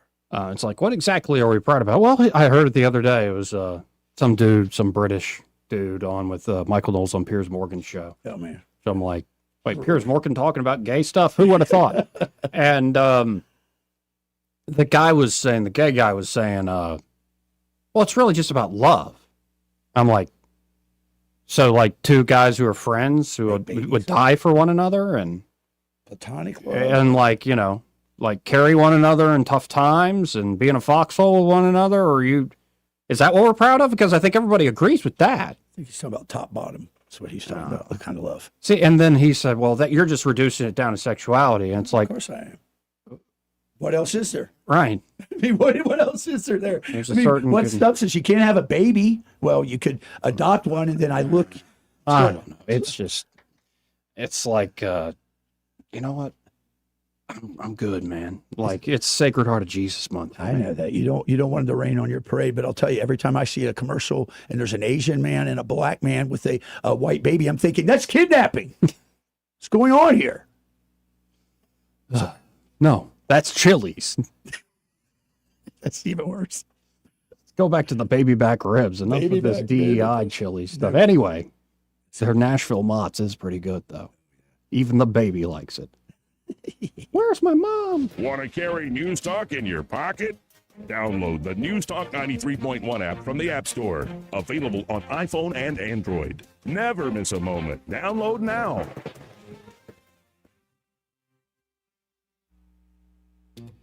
At Sweet Creek Farm Market in Pike Road, you'll find farm fresh, locally grown produce all season long. Alabama tomatoes, Hilton County peaches, sweet corn, squash, zucchini, cucumbers, peas, butter beans, farm fresh eggs, local meat, milk, and so much more. Many of the fruits and vegetables come straight from Sweet Creek Farm's own fields. Visit Sweet Creek Farm Market today, just south of Montgomery on Highway 231. Remember, buy fresh, buy local, buy Sweet Creek Farms. For many homeowners, there's untapped reserves hiding in plain sight. It's not in the savings account. It's not in the stock market. It's right under your roof. Now more than ever, homeowners are sitting on record levels of home equity, and that equity belongs to you. It can be used to consolidate high-interest credit card debt, to pay expensive school tuition, to cover medical expenses, to invest in renovations, you name it, because that money is yours. This isn't about taking on unnecessary debt. It's about using an asset you already own to improve your financial position and your quality of life. The key is understanding your options and choosing the strategy that fits your goals. Let's see what's possible with the equity in your home. Give us a call at Alabama Home Mortgage today at 334-567-4223 or visit us online at myalabamahomemortgage.com. That's Alabama Home Mortgage, because there is a difference in mortgage companies. NMLS 1586368, Equal Housing Lender. This is your roving reporter, and today I'm talking with a political activist. That's right, man. And could you please explain to us your red cap with the letters MMRGA? Yeah, man, this is my MARGA hat. MARGA? Yeah, man, that stands for Make My Retirement Great Again. I see. And to do that, what you need to do is call David Ernest, the asset preservationist. That's right, man. You can call David at 833-596-7233. That's 833-596-SAFE. And I understand that's a toll-free number. Yeah, man. Get David Ernest on the case, and your retirement will be great again. And you make these hats? I do. Here's a whole pile left from the last administration. And they say CPWABD. Yeah, man. Corn Pop was a bad dude. And as you said, there's a whole pile here. Well, there wasn't much demand. I can dig it. For too long, Alabama's statewide news companies have shamed us for our conservative Christian values. Alabama deserves a news company that cherishes our culture, a company that isn't bought and paid for by the powers that be. 1819 News is that company. Run by Alabamians for Alabamians, 1819 News celebrates what is good and beautiful about our state, while exposing those who work against our values in secret. Just go to 1819news.com to learn more. Subscribe to our newsletter. That's 1819news.com. This hour of News and Views is brought to you by our good friends at Cole Plumbing, 279-8919. Cole Plumbing is number one in the number two business. You don't have to dig a hole. They have proprietary pipelining technology. Ask them about their tankless water heaters. Remember, when you have trouble with your bowl, call on Cole. What's your biggest investment? More than likely, it's your home. So treat it that way when you hire a painting contractor. With PBS Painting, there are no gimmicks, no $99 specials. Just quality painting and someone who treats your home with the same respect that you do. At PBS Painting, we have been painting for years and look forward to many more years to come. With PBS Painting, the job gets prepped properly, whether it's cleaning, scraping, or priming. We always use quality products, which is a must for a quality paint job. So if you're looking for a painter that doesn't need upfront money and is on the job at all times, then please give me a call. Scott Bowers and PBS Painting, 294-5122. That's PBS Painting, 294-5122. Look at some of our work on Facebook at PBS Painting Montgomery. Hi, this is Bo Goodson from the Goodson Group with your Real Estate Minute. 5 reasons to get a home inspection before you close on a home. Homeowners buying their first home or their 10th home still need a home inspection performed. First, you will find out firsthand the true condition of the home, the age and state of the heating and air, the roof, electrical, and plumbing as of the date of inspection. Second, it may give you the ability to renegotiate repairs that the seller will end up paying for before closing. Third, if the results show that the repairs would be too costly, then you can opt out of the contract without losing your earnest money. Fourth, the age and state of the systems will indicate what shape the rest of the house might be in and give you the option to opt out of the transaction or renegotiate terms. Fifth, knowing what needs to be done to the house will allow you the opportunity to update the home properly to your taste. For a list of the best home inspectors in the area, call Bo Goodson at the Goodson Group at 334-221-2883 or 551-0225. The Goodson Group. Rich Thomas Weather, a service of Riverside Chevrolet Wetumpka. If it's Chevy, it's Riverside. Best price, best selection. Check them out on the web at riversideusa.net. Rich Thomas Weather.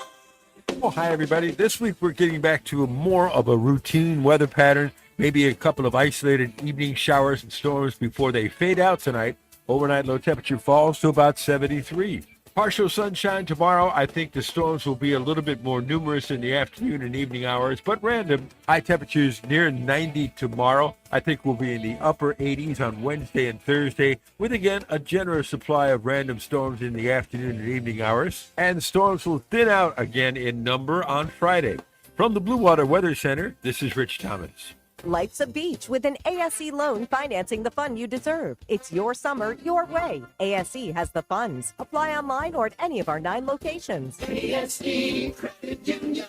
Your life, your goals, your ASE. Federally insured by NCUA. Live, local talk. The River Region's most trusted voice for news and opinion. News Talk 93.1 FM WACV.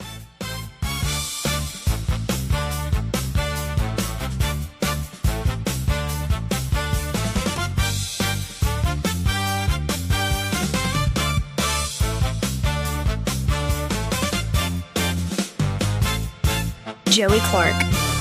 Welcome back to the program. I'm your host, Joey Clark. Troy Carrico here in the studio. And first off, the special elections we have coming up, right? Because of the redistricting stuff. That's right. Well, it got a lot less competitive if they were even competitive in the first place. Trump has now endorsed Jerry Carl and State Rep Rhett Marquez. Yes. Marquez. He did that today. In their primary. So the new District 2, or back to the old District 2, the way it was, it looks like Rhett Marquez just secured that that endorsement. I don't know if you saw last week, our good friend Jack Burns, who was working with Morgan Murphy, is now Jerry Carl's campaign manager. Yeah, they're very cool. Yeah, he's doing really well there. Yeah, Trump said, "It is my great honor to endorse America First patriot Jerry Carl, who is running to represent the wonderful people of Alabama's 1st Congressional District, a highly respected legislator and successful businessman. Jerry has been an incredible voice for MAGA and has been with me from the very beginning." And he goes on. And then, so he went on, and the president did, and said, "It is my great honor to endorse America First patriot Rhett Marquez." Marquez, he's a good guy, who is running to represent the wonderful people of Alabama's 2nd Congressional District. Rhett is strongly supported by many of the greatest MAGA warriors in Alabama, including my friend, are we friends? U.S. Senator Katie Britt, among others. A highly respected state representative, businessman, and civic leader, prior to running for Congress, Rhett has dedicated his life to serving his community. Yeah, and he literally, was this a copy pasta thing? He just Mad Libs plug in the right district and name? I guess. But no, those 2 huge endorsements. The Trump endorsement in this state is as good as gold. Absolutely. And you saw it with the runoff. Everybody got all worked up over the veteran thing and It's Trump. It's go with whoever got the Trump endorsement. Absolutely. Or really just go with whoever won the primaries plurality. And his record this go around is it's impeccable in terms of his support and nominate. I mean, his support statements to them. But I'd be happy to have Rhett Marquez on the show because he's going to be representing us probably. It looks like it. But let's go to J.D. Vance before he left Switzerland. I had to do a few more hits. Okay. On the tarmac. These quick hits where the reporter's like, "Hey, sir, I didn't get to ask you a question earlier. I need to earn my keep. I got to pay the mortgage." So here's the vice president answering a question. These negotiations that you believe that people are not always acting in good faith. Have things changed over the past 36 hours during your meeting with Iran and the other mediaries? No, all I mean is, look, whether good faith or bad faith, you can't trust anybody's words. You have to trust what they actually do. Letting in the inspectors is a big deal, but again, we're going to see what they actually let the inspectors do once they're in the country. That's going to continually be a part of our negotiation. So my point is not that I trust or distrust anybody. My point is that I trust actions. And what the president has asked us to do is verify what they're doing, focus less on what they're saying. Yeah, which is kind of my point of view. It's the point I made to Morgan Murphy last week. Yes. It's and just to reiterate the point, do you think there are folks in the world that says the Americans lie and are incredibly violent and will kill you if you get on the wrong side of it? Absolutely. Yeah, because we do. Because we have a track record. Right. Go ask the Kurds. And as much as the Israelis and us tried to get the Kurds to rise up this time around with this campaign, they were like, nope, thanks for the weapons. We're staying put. Because y'all have lied to us too many times. Yeah, it's true. So the problem is governments, like just geopolitics 101, governments play to their advantage. They are aggressive at pursuing their self-interest as institutions, as corporate bodies.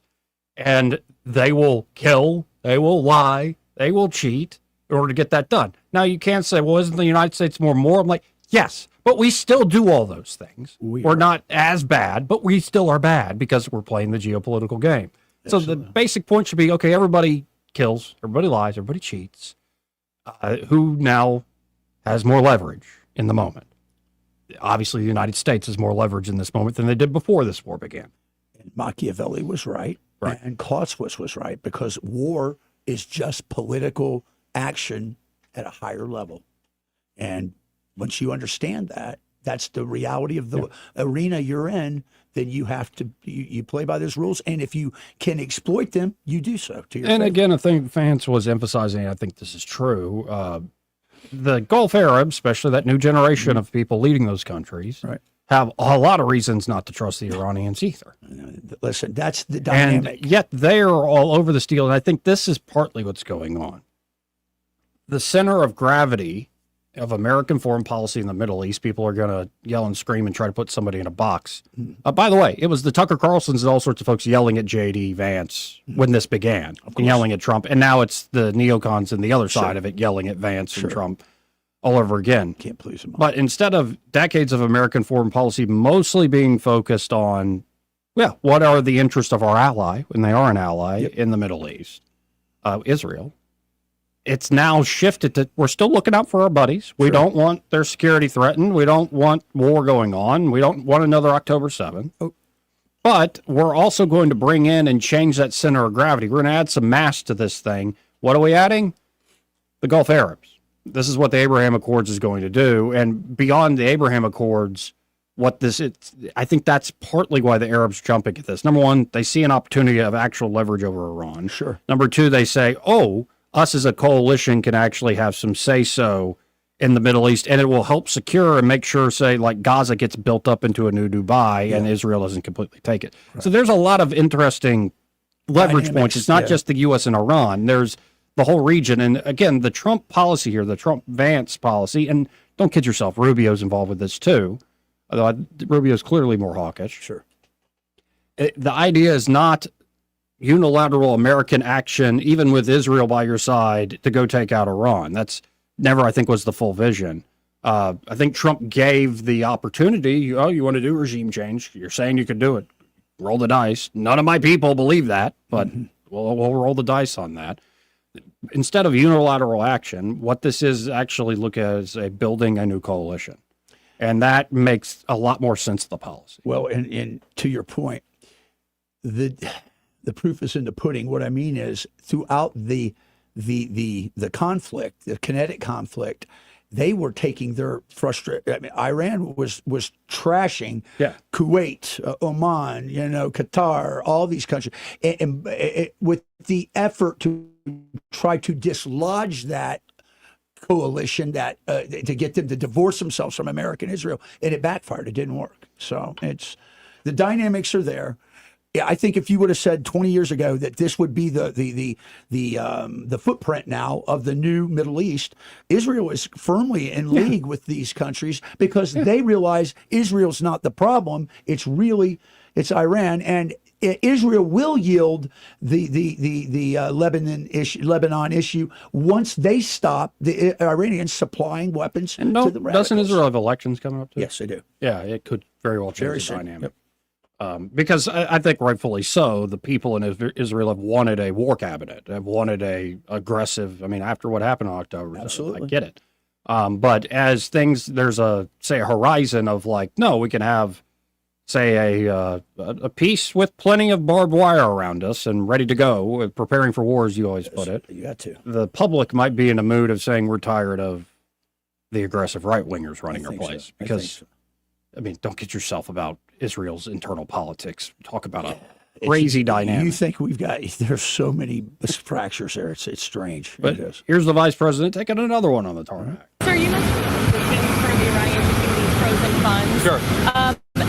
To buy American soy, for example, you mentioned that's something that was raised yesterday that they've already agreed to. The Iranians have already agreed to that. Yeah, that was something that came up yesterday, and we actually asked the Qataris to help us set up the mechanism so that we can ensure that the money goes where we want it to go, and they agreed to do that. We have a good relationship, obviously, with them and a good operational oversight mechanism in place.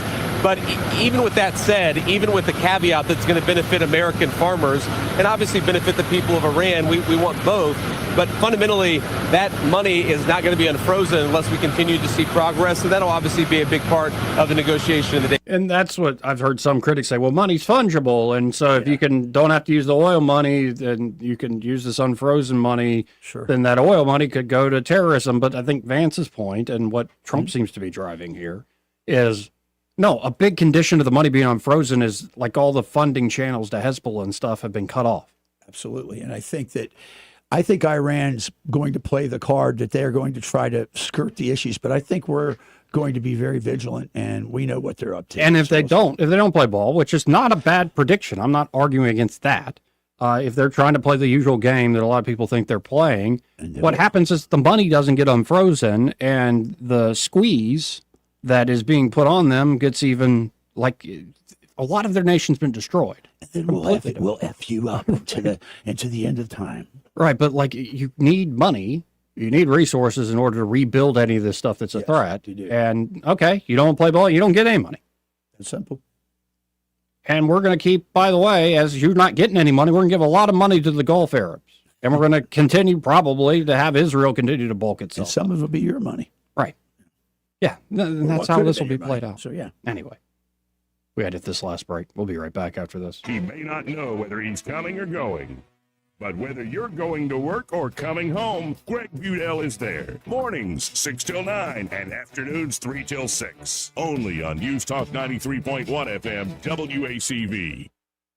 We're talking with Dr. Clark McLemore at McLemore Dentistry, and this is where I went a few years ago to get my smile reworked. Dr. McLemore, you have a great offer for our listeners. We've got all of our design and manufacturing in-house. So what that means is if you come to us, we have the entire process under our control, providing top quality prosthetics and restorations, and that really impacts our patient smiles, and it makes us feel a lot better that we're doing the absolute best we can for folks. Visit drmclemordentistry.com.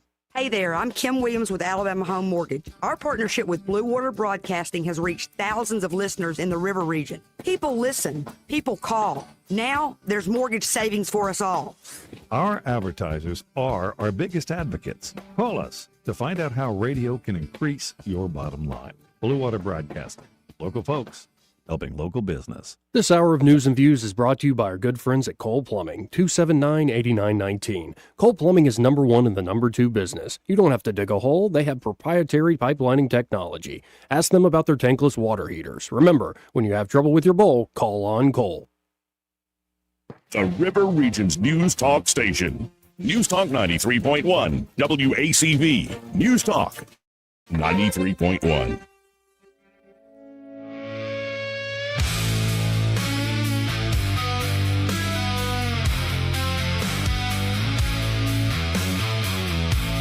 Joey Clark. Welcome back. Let's go right to the phones and talk to Ray Bowles with Prattville Carpet. Hey, Ray, how you doing? I tell you what, I've never been so glad to be home.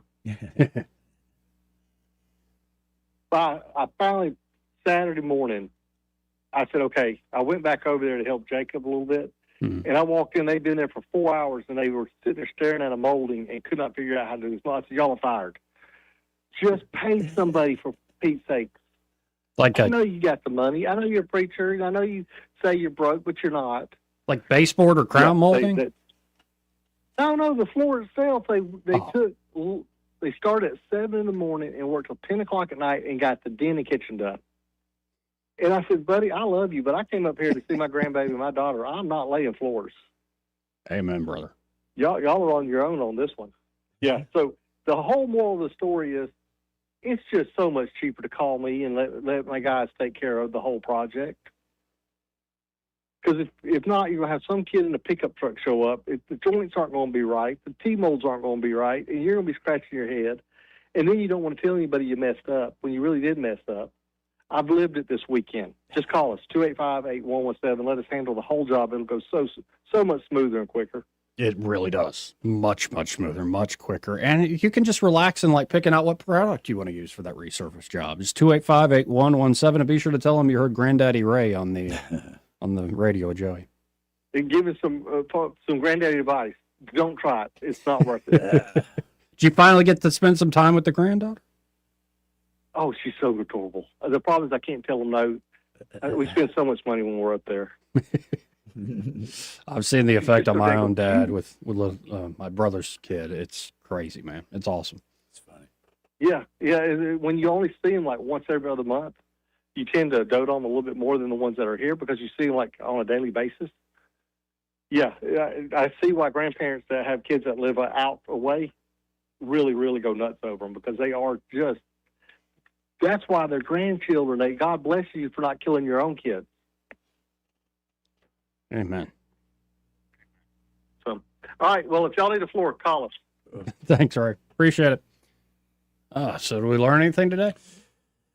We need to look our founding fathers in the eye. Yeah. Like look eye to eye. What are we living up? See if we check the boxes. I'll tell you, it's. I think it's this one has actually been heavy on my heart thinking about where we're at, a quarter of a millennial, and I think we're right where we're supposed to be. I just think that some of the things that our founding fathers had were not.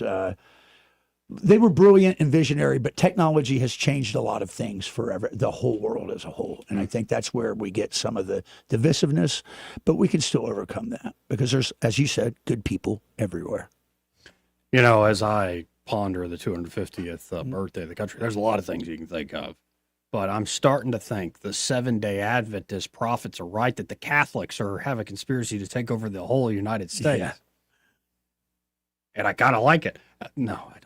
I'm okay think any of that's going on. I'm okay with that. Could be a lot worse. Could be a lot We worse. could have. Well, the but Mormons, look, I mean, the Mormons could be taken and over. it looked like Marco Rubio and J.D. Vance are the top two. What are they? They're Catholic. Yeah. Yeah. And unapologetic about it. I love So it. I saw a clip of Vance saying they waited till like his kid was 6. Yeah. And all these folks were sitting there like hardcore Catholics quoted What do you do? canon law at him and like, no. And like a lot of priests say, get your baby baptized as soon as possible. I'm like, oh, we're opening up that can of worms. Anyway. God, God's great. He's good all the time, every time. So, And I still don't want to meet Ella Langley more than anybody else. I'd be you happy do. to meet Ella. Yeah, you do. Nah, but You would make why is that all that different than like meeting like Colonel Holland down at the cigar shop? It's not at all. It's not at all. But I think you would make beautiful music together. I don't know about that. Yeah. She could make beautiful music. You could put it in the computer and somebody like, Joe, you can teach me how to do that. That's a lot easier than rehearsing. No, it's not that tough. Just type a few words. Anyway, let's get out of here. All right. Happy hour with Greg Bedell. He's next.